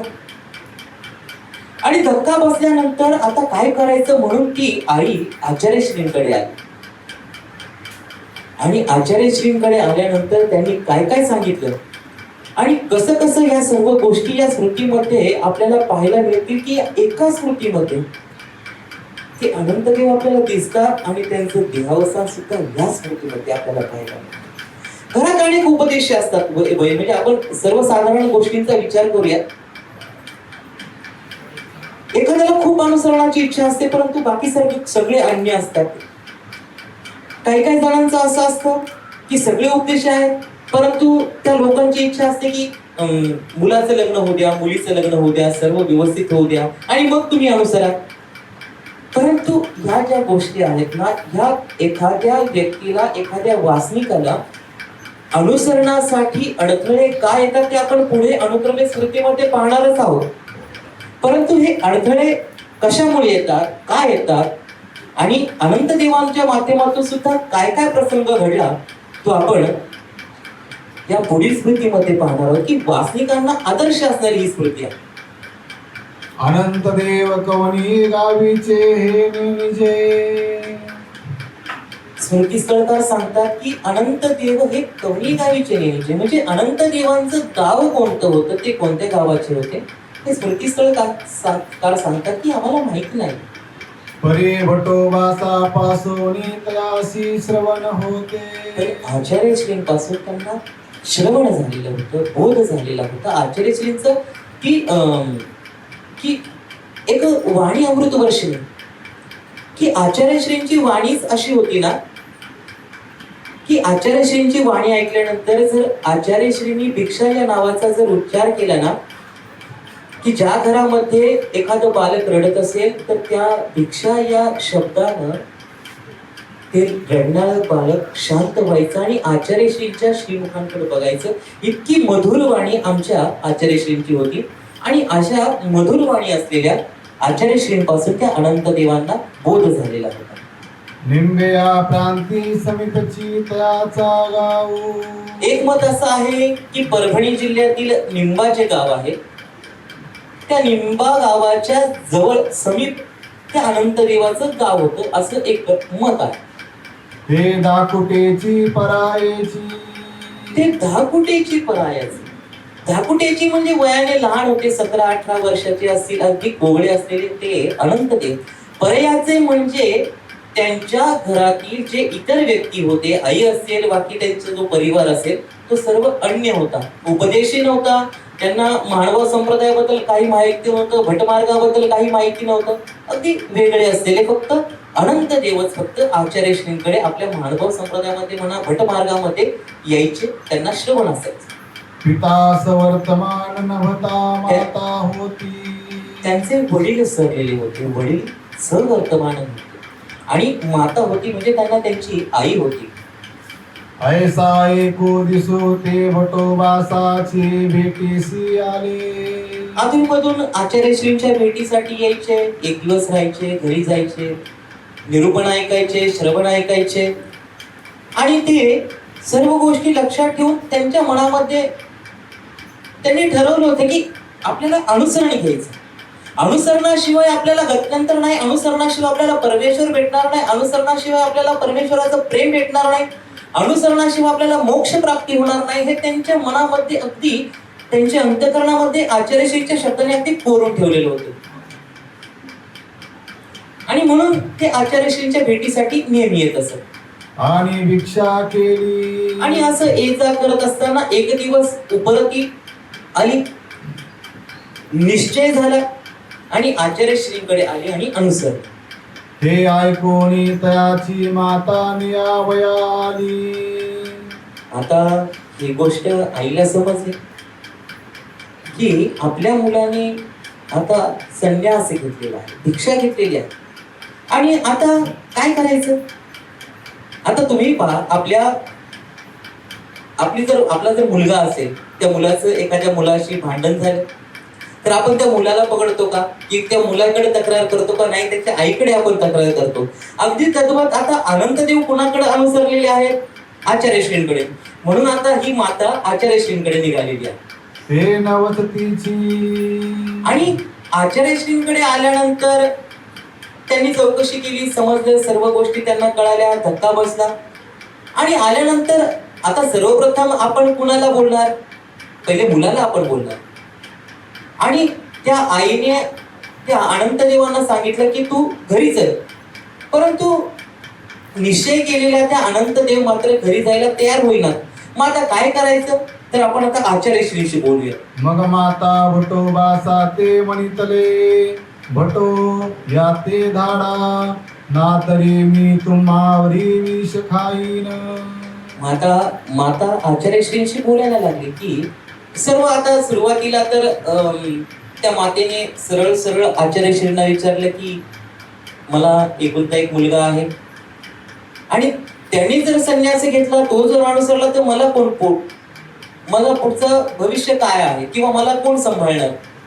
आणि अशा साध्या भाषेमध्ये आचार्यश्रींना त्या आकाईसाच्या त्या अनंत देवाच्या आईने सांगितलं. परंतु आचार्यश्रींनी त्यांना सांगितलं की तो आता अनुसरलेला आहे, तुम्ही त्याला विचारा, तो जर येत असेल तर तुम्ही घेऊन जा.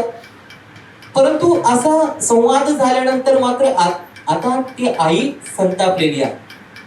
मुलगा पण येत नाहीये, आचार्यश्री पण त्या मुलाला पाठवत नाही अनंत देवांना. मग आता आचार्यश्रींना ती माता म्हणते आहे की जर तुम्ही ह्याला पाठवलं नाही तर मी तुमच्यावर किंवा तुमच्या नावानं मी आता विष खाईल आणि माझं या ठिकाणी देहत्याग करेल.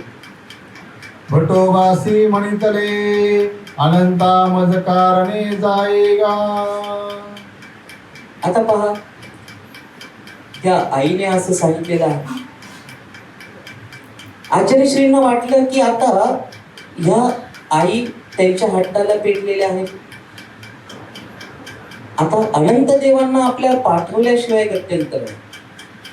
कारण आचार्यश्रींना माहिती होतं की हा अनुसरलेला, तो कुठंही राहिला तरी त्याचं अनुसरण तो काही सोडणार नाही. आणि हा विश्वास अनंत देवाच्या माध्यमातून आचार्यश्रींना होता की आपलं साध्य त्यांनी त्याचं मिळवलेलं आहे, अनुसरलेला. त्यामुळे तो घरी जरी राहिला आणि माझ्याजवळ जरी राहिला तरी तो परमेश्वराचं स्मरण हा नक्कीच करणार आहे.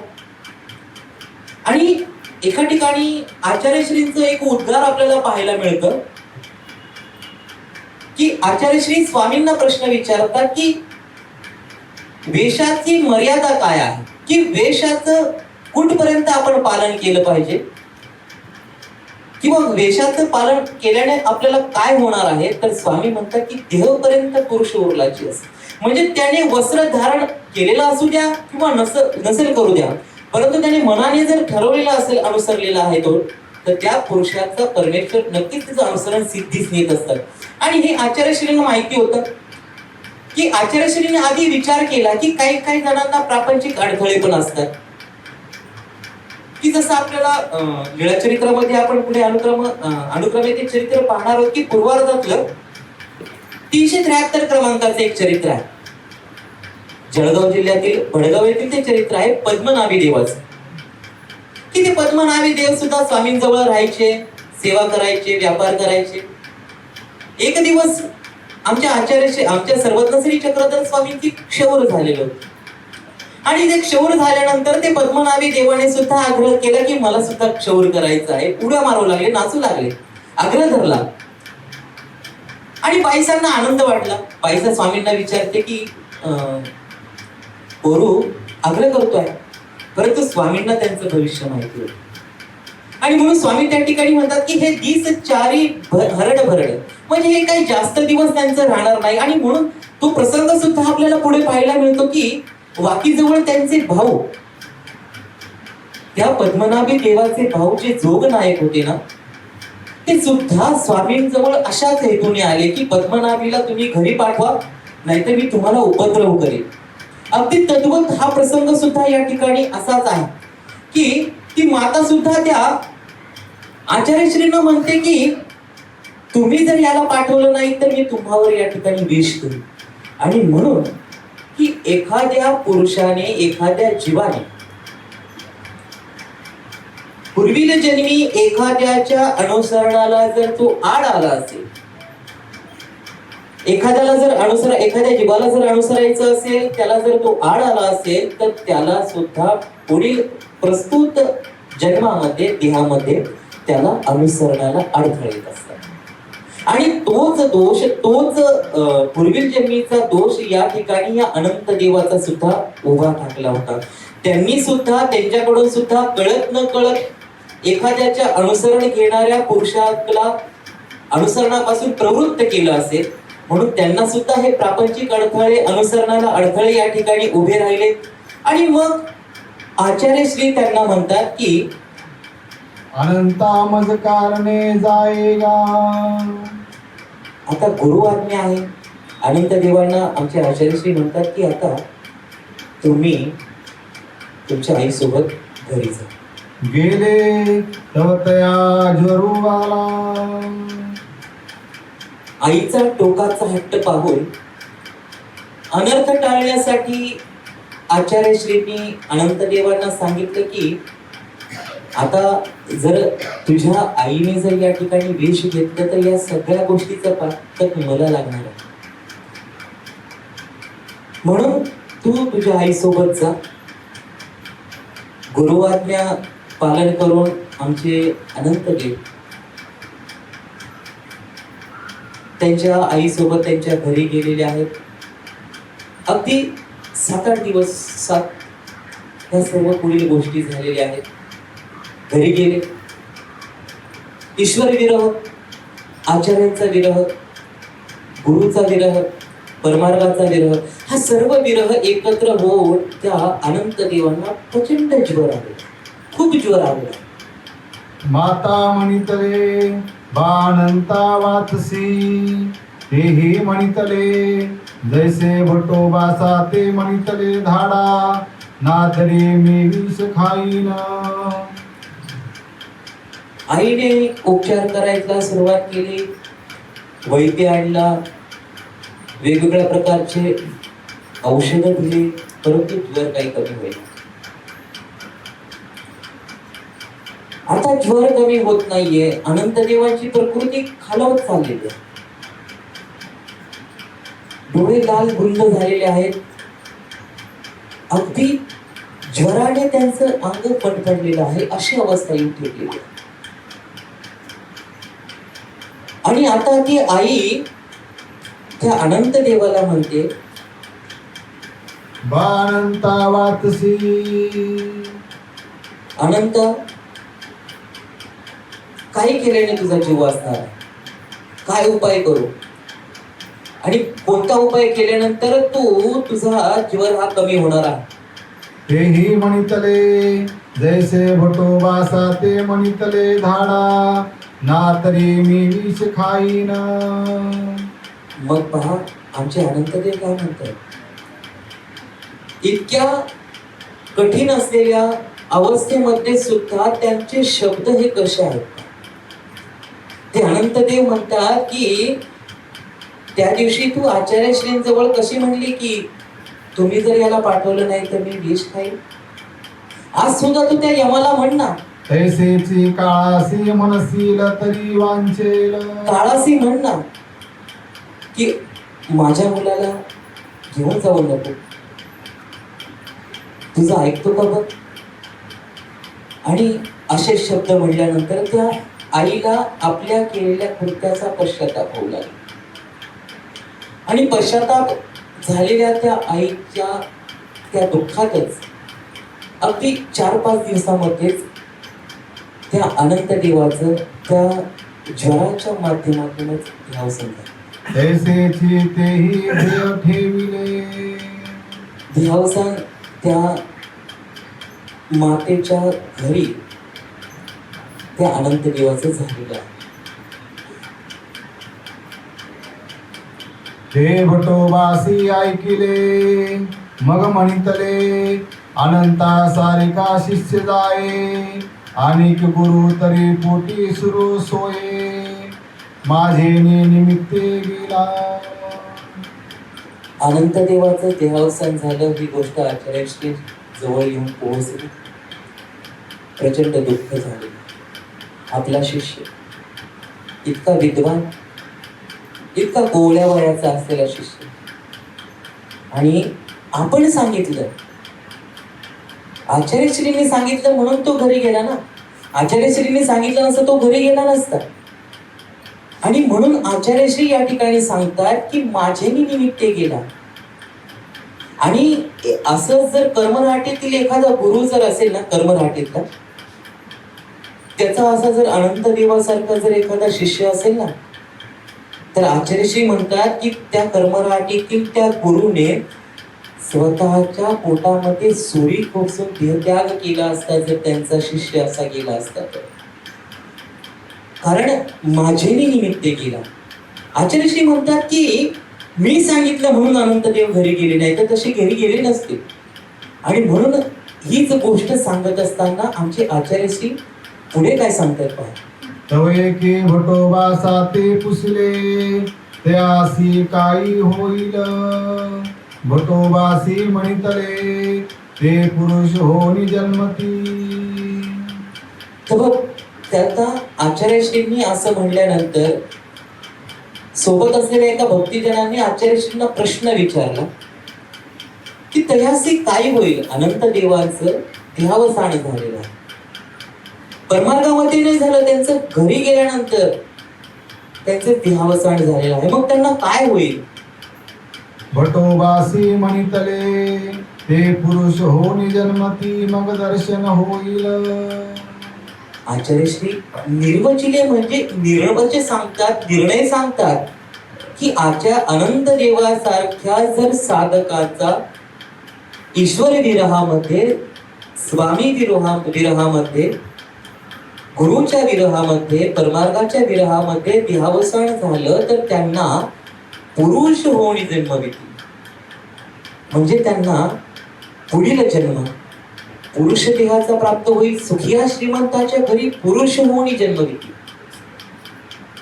आणि त्यांना आमचे सर्वज्ञ श्री चक्रधर स्वामींचे दर्शन होईल आणि त्यांना प्रेम उपाय त्या ठिकाणी घडेल असं आचार्यश्रींनी या ठिकाणी निर्वच केलेला आहे, निर्णय सांगितलेला आहे की त्या अनंत देवांना काय होईल.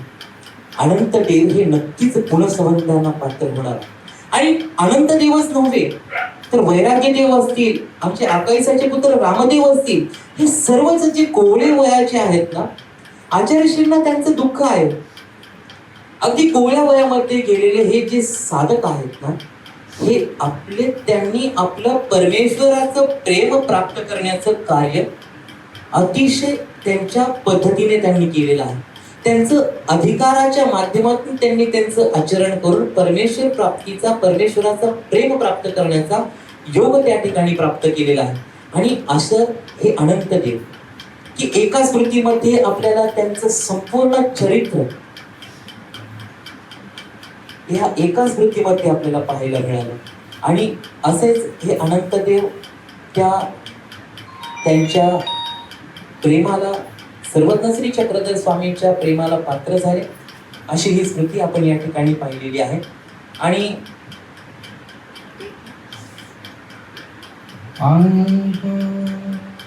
आणि अशाच पद्धतीने आचार्यश्रींनी निरूपण केल्याप्रमाणे त्यांना परमेश्वराचं प्रेम प्राप्त होणार आहे, आनंद प्राप्त होणार आहे. आणि अगदी कोवळ्या वयामध्ये परमेश्वराच्या प्रेमाला पात्र झालेले हे अनंत देव नावाचं पात्र. आता पुढील स्मृतीला आपण सुरुवात करूया. गौराईसा निरूपणी कोथळोबा झाड कथन. आता मागील स्मृतीमध्ये सुद्धा नवीन पात्र होतं, या स्मृतीमध्ये सुद्धा आपल्याला एक नवीन पात्र पाहायला मिळणार. गौराईसा की ज्यांना उमरी गौराईसा असं म्हणलं जातं, की ज्या उमरी गौराईसांच्या माध्यमातून एक विशेषता मला या ठिकाणी सांगायची आहे की आपल्या स्थळग्रंथामध्ये जे 24 पक्षकार आहेत त्या 24 पक्षकारातील 6 महिला साध्वी आहेत.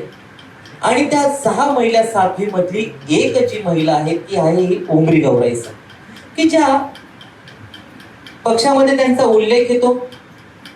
ज्याप्रमाणे या स्मृतीमध्ये आपण काय पाहणार आहोत की आचारस्थळामध्ये 101 क्रमांकाचे एक सूत्र आहे की परिच्छेदी प्रवर्तल्या पुरुषाचे सगळंही निरोध नेणू कोणाची निर्पोणी फेडी. किंवा धर्माची चढा रायाची राणी का नाही, वर पडते आकाश धरी जेल. किंवा त्याच आचारातलं 263 क्रमांकाचं एक वचन आहे की मार्गी प्रवर्तल्या पुरुषा अनुकूळा प्रतिकूळा उदासा देवता होती. की अनुसरण असलेल्या किंवा अनुसरण घेतलेल्या पुरुषाला हे सहाय्य करणारी ही वरील 2-3 वचनं आपण पाहिलेली आहोत. आणि याचा सारांश जर आपण पाहिला ना, की देवता आपल्याला कशा प्रकारे मदत करते. स्मृती अतिशय छोटी आहे, परंतु त्याचं वर्णन खूप मोठं आलेलं आहे. की ही उमरी गौराईसा उमरी या गावची राहणारी आहे. आचार्यांपासून श्रवण झालेलं आहे, आचरण करत आहेत. या उमरी गौराईसांना आचार्यांपासून शास्त्र श्रवण करत आहेत, भोग घेत आहेत, पाठांतर करत आहेत. आणि कधी कधी काय असतं माहिती का, एखादी बुद्धिमत्ताच तशा पद्धतीची असते की ज्याला एकदा सांगितल्यानंतर समजत नाही. आणि म्हणून तर आमचे सर्वज्ञ श्री चक्रधर स्वामी सुद्धा सांगतात की घेईजे घोकीजे मग काळे करून उपयोग. आज ऐका, उद्या ऐका, पुढच्या वेळेस तुम्ही ज्यावेळेस ते ऐकाल त्यावेळेस आपोआप तुम्हाला लक्षात येईल, हा हे आपण कुठेतरी ऐकलेलं आहे. की पण हे ज्या वेळेस तुम्ही ऐकत राहाल, वाचत राहाल, त्याच वेळेस ह्या सर्व गोष्टी होणार आहेत. प्रत्यक्ष आचार्यश्रींकडून आचार्यश्री निरूपण करत होते. आचारस्थळाचं निरूपण आचार्यश्री त्या उमरी गौराईसाला करायचे, पण तिच्या ते लक्षात येईना. स्वामींना नक्की काय सांगायचं आहे असं त्यांना लक्षातच येईना. किंवा जसं मी आता ते तर वैसे घे पाठी अनुभवे जाणार की आता तुम्ही घ्या, आता तुम्ही घोका, परंतु नंतर तुम्हाला ते नक्कीच प्रत्यय यायला येणार आहे. असे सुद्धा आमचे सर्वज्ञ श्री चक्रधर स्वामींचे निरूपण आहे. तसा प्रसंग या गौराईसाच्या माध्यमातून घडला. एको दिसो भटोबा सोमरी गौराईसासी आचारस्थळ गोकवित होते. झाड दोन प्रकारचे असतात. एक जड झाड असतं आणि एक चेतन झाड असतं. की ज्याप्रमाणे आचाराचं 26 क्रमांकाचं एक वचन आहे की देशाचा शेवटी झाडातळी जन्मक्षेप आहे. त्यामध्ये उत्तम चर्यावंत सांगितलंय की ज्याने अटल विजन करीत झाडातळी जन्मक्षेपायचं त्यांच्यासाठी ते सूत्र आहे. आणि एक हीन अधिकरणाचे असतात की ज्यांनी झाडातळी म्हणजे झाड हे चेतन झाड जे असतं म्हणजेच अधिकरण, की अधिकरणाच्या संविधानारावामध्ये आपला जन्मक्षेपणं हे एक चर्यावंताचं लक्षण आहे. आणि या स्मृतीमध्ये आपल्याला कोथळोबास सुद्धा बघायला मिळणार आहे की स्मृतीस्थळकार वर्णन करत असताना ते सांगतात की कोथळोबास जे आहे ते चेतन झाड या ठिकाणी सांगितलेलं आहे.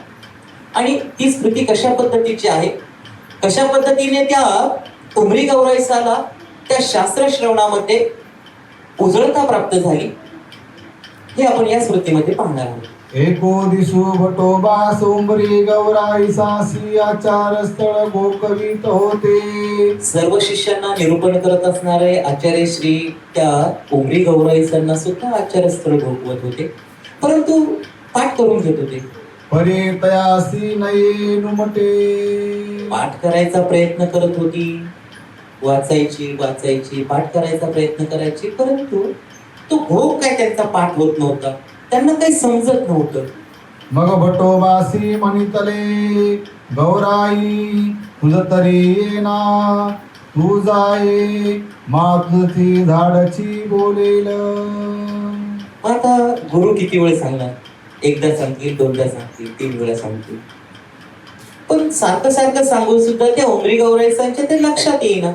आणि मग कितीही केलं तरी गुरुना थोडासा संताप आला, थोडेसे रागावले. आचार्यश्री म्हणतात गौराई तुझं नाही आहे तर तू जाय, मी आचारस्थळ भोगवतोय, तुला पाठ करून घेतोय, परंतु तुला काही येत नाही ना, तू जा. मग तुझं झाडची बोलेल, तू आता अटल विजन करायला जा. मग ते आटना गेली. म्हणजे अटल करायला जा म्हणजे ह्या मागचा उद्देश आचार्यश्रींचा तो भेट घडवण्याचा होता. कोथळोबासांची त्यांची भेट व्हायची होती आणि म्हणून आमचे आचार्यश्रींनी त्या उमरी गौराईसाला अटनाला जायला सांगितलं. वाटणे कोथळोबास भेटले. आणि तिला पण ते कळलं नाही, झाड बोलेल म्हणजे काय, कोणते झाड बोलणार, आंब्याचं बोलणार की चिंचेचं बोलणार, कोणतं झाड बोलणार, हा विचार करत करत ती अटनाला गेली, एका झाडाखाली बसली. आणि बसल्यानंतर अटनक्रमेच एका गावाहून कोथळोबास त्यांच्या भेटीसाठी आले. हे तया प्रती असती परिवाखानिली. साधकाची भेट झाली. आणि भेट झाल्यानंतर आपल्याला भेटीचे विधान तर माहिती आहे की एकमेका भेटल्या हे भेटल्याचा पाडोज आहे. श्रमनिवृत्ती की जे, एकत्र खानपान की जे, फाळुपे पार्टी जे ती तिची या कथा वार्ता की जे ती. आणि त्या कथा वार्ता करत असताना त्या कोथळूबासांनी त्या उमरी गौराईसाला अस्थिपरीचं निरूपण केलं, अस्थिपरी वाखाणाला सुरुवात केली. कारण हा सर्व ज्या वरील जे भेटीचे सूत्र सांगितले आहेत, स्वामींनी सांगितलेले की सर्व विधी आटपून चर्चेला बसले, धर्मवार्ता सुरू झाली आणि त्या कोथळूबासांनी त्या उमरी गौराईसाला अस्थिपरी वाखाणाला सुरुवात केली. ते भटोबासी ऐकोनी म्हणितले, कोथळा काही बोलता, ते झाडची बोलले की अंक. संपूर्ण स्मृतीस्थळामध्ये तुम्ही पहा, तुम्हाला कधी म्हणजे तुम्हाला जाणवणार नाही की कोथळूबास कधी बोललेले आहेत, कधी शास्त्र निरूपण केलेले आहे. परंतु ज्या ठिकाणी नाथोबांना सुद्धा पहा सज्जनो, तुम्ही आपण लीळाचरित्रामध्ये पाहणार आहे की या नाथोबासांना हृदयशून्य आमच्या सर्वज्ञ श्री चक्रधर स्वामींनी म्हणले आहे. परंतु हे हृदयशून्य असलेले नाथोबा सुद्धा कटक्कर देमाईसांना निमित्त झालेले आहे. कधी कधी एखाद्या जीवाचा अधिकार हा इतका उच्च प्रतीचा असतो ना, पहा तुम्ही पण तुमच्या लक्षात येईल की एखाद्या व्यक्तीने किंवा एखाद्या तुम्हाला सांगत असताना कोणतीही गोष्ट असू द्या, की एखाद्या गोष्टी दोन व्यक्ती असतील, त्या दोन व्यक्तींनी तुम्हाला एकच गोष्ट सांगू द्या, परंतु एका व्यक्तीची तुम्हाला ती गोष्ट लवकर समजत नाही, परंतु दुसऱ्या व्यक्तीने ती गोष्ट सांगितली ना, तुम्हाला पटकन ती लक्षात येते. आणि म्हणूनच एखाद्याच्या मुखाने एखाद्या जीवाला परमेश्वर उमट करून देतात. आणि तो जर असेल तर तो बोधवंत असला पाहिजे किंवा ज्ञानी असला पाहिजे, तरच तो उमट तुम्हाला होतो. आणि आचार्यश्री म्हणतात की कोथळा काही बोलत आहे, ते झाडची बोलले. म्हणजे हे ज्ञानशक्तीचं जे कार्य आहे ना, हे या ठिकाणी ज्ञानशक्तीचं कार्यरूप झालेलं आपल्याला पाहायला मिळतं. की परमेश्वराच्या मनोधर्माने ते चेतन झाड असलेले ते कोथळूबासांच्या माध्यमातून त्या उमरी गौराईसांना त्या शास्त्राचा उमट झालेला आहे. ही भेट जर तुम्ही म्हणा, ही भेट मग कोणी घडून आणली, तर ही भेट परमेश्वराने घडून आणली. उचित पुरुषाची भेट होणे, संयोग वियोग साह्य, या सर्व गोष्टी करण्याचं कार्य परमेश्वर करत असतात. मग त्यामध्ये पदार्थाविषयी असेल किंवा वस्त्राविषयी असेल, अनुकूल देवता साह्य करते. प्रसादाविषयी मायेचं साह्य असतं. आणि शास्त्र किंवा अपूर्व विधी असेल ना, तेथं ईश्वर साह्य करत असतात. आणि म्हणून उचित पुरुषाची भेट एकतर माया नाहीतर ईश्वर, या दोन्हींपैकी कोणतरी एक घडवून आणतं. आणि तशाच पद्धतीने या ठिकाणी या उमरी गौराईसांना परमेश्वराच्या माध्यमातून कोथळूबासांची भेट झाली, शास्त्र श्रवण झालं, अस्थिपरीचं निरूपण त्या कोथळूबासांनी ते केलं. आणि शास्त्र अभ्यास करताना आपल्याला नाही समजत एखादा शब्द, नवीन शब्द एखादा आला असेल ना, तर आपण पाठ करायचा जर प्रयत्न केला की जसं मी मागे सांगितलं की आताच येतं वैसे की मी पाठी अनुभवे जाणार. म्हणजे तुम्ही आता तो शब्द, ते जे वाक्य असेल किंवा ती एखादी टीका असेल, पक्ष असेल, एखादा काही निर्णय असेल, तो तुम्ही आता वाचून घ्या.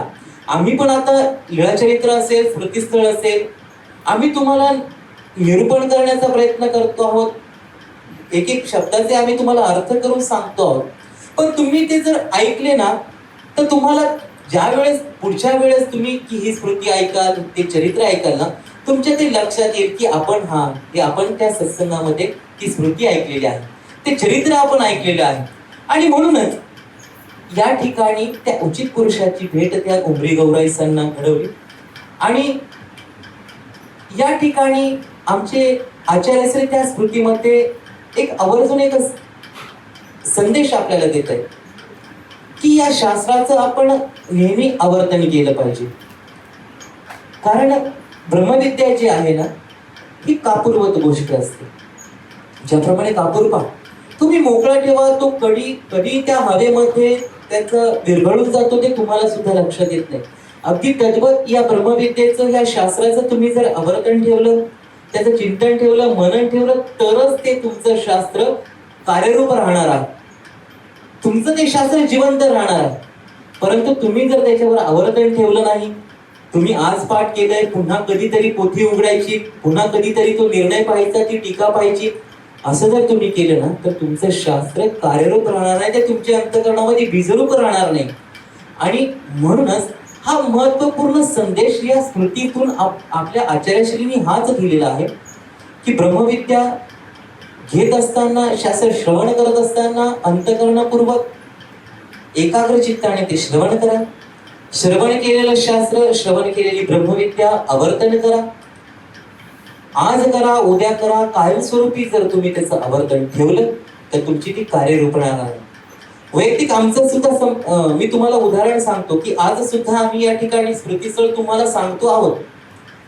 ज्यावेळेस आमचा भोग झालेला आहे त्यावेळेस आम्ही स्मृतीस्थळाचं भोग घेतलेला आहे, पाठांतर केलेलं आहे. परंतु आज सुद्धा आम्हाला या ठिकाणी येत असताना एकदा तरी या स्मृतीस्थळावर नजर फिरवावीच लागते. कारण ज्या वेळेस आम्ही ते भोगलेलं आहे त्यावेळेसचा काळ, त्यानंतर आम्ही आता आवर्तन तर असतंच, परंतु तरी सुद्धा त्यावर पुन्हा एकदा नजर फिरवावीच लागते. त्यावेळेस ते चरित्र पुन्हा आमच्या लक्षात येऊन जाते की आपण तशा पद्धतीने आपल्या गुरुसुहृदाने आपल्याला या प्रत्येक एका शब्दाचं जशा प्रकारे वर्णन केलेलं आहे ते वर्णन संपूर्ण लक्षात येतं. आणि म्हणूनच आपण सुद्धा ही गोष्ट लक्षात ठेवा. सत्संगामध्ये आल्यानंतर झालेला जो सत्संग आहे, जे निरूपण आहे, तुम्ही घरी गेल्यानंतर ऐकाल, त्याचं श्रवण कराल, मनन कराल अशी कामना व्यक्त करतो. आणि एक 5 मिनिटं आपले मी घेतो. आम्ही महिन्यातून एकदा या ठिकाणी येतो आहोत. आल्यानंतर लीळाचरित्र, स्मृतीस्थळ आम्ही निरूपण करतच आहोत आणि करणारच आहोत, त्यात काही शंकाच नाहीये. परंतु एक भावना मला आपल्या मंडळातून एकाने व्यक्त केली की ठीक आहे, लीळाचरित्र आहे, स्मृतीस्थळ आहे, परंतु या बरोबर आपण भोग सुद्धा घेतला पाहिजे. सूत्रपाठ असेल, श्रीमद भगवद्गीता असेल, की ज्यांना इच्छा असेल, की ज्यांना मनामध्ये भावना असते की आपण भोग घेतला पाहिजे, की ज्याप्रमाणे आपण म्हणतो की गुरुमुखाने शास्त्र श्रवण केलं पाहिजे. तुम्ही पुस्तकं तुम्हाला पुष्कळ भेटतील, पुष्कळ तुम्ही अभ्यास कराल, पाठांतर सुद्धा कराल, परंतु त्या शास्त्राला, त्या ब्रह्मविद्येला जर गुरुमुख नसेल ना तर ते ज्यावेळेस तुम्हाला आठवायचं, ज्यावेळेस तुम्हाला आठवायचं असेल, ज्यावेळेस ते तुम्हाला कुणाला सांगायचं असेल ना त्यावेळेस ते शास्त्र तुम्हाला आठवणार नाही, कारण त्या शास्त्राला गुरुमुख नसतं. आणि म्हणून आम्ही या ठिकाणी आहोत. आपल्यामध्ये जर कोणी इच्छुक असतील तर आपण या ठिकाणी, आपला सत्संग झाला, आरती वगैरे, महाप्रसाद जर झाला, आम्ही या ठिकाणी असतोच. ज्यांना कुणाला भोग घ्यायचा असेल तो आपण या ठिकाणी घेऊ शकता. मग सूत्रपाठ असेल किंवा आणखी तुम्हाला जर पुढे जायचं असेल तर वचन संबंध असेल, टीका असेल, किंवा एखाद्याला श्रीमद भगवद्गीता शिकण्याची किंवा स्पष्ट उच्चार म्हणण्याची, पारायण करण्याची एखाद्याला इच्छा असेल तर श्रीमद भगवद्गीता सुद्धा आपण या ठिकाणी घेऊ शकतो. आणि हीच एक भावना आपणासमोर व्यक्त करतो. आणि झालेली सेवा साधनदाता सर्वज्ञ श्री चक्रधर स्वामींच्या श्रीचरणी अर्पण करतो. आणि या ठिकाणी हा सत्संग या ठिकाणी संपला असं जाहीर करतो. दंडवत प्रणाम.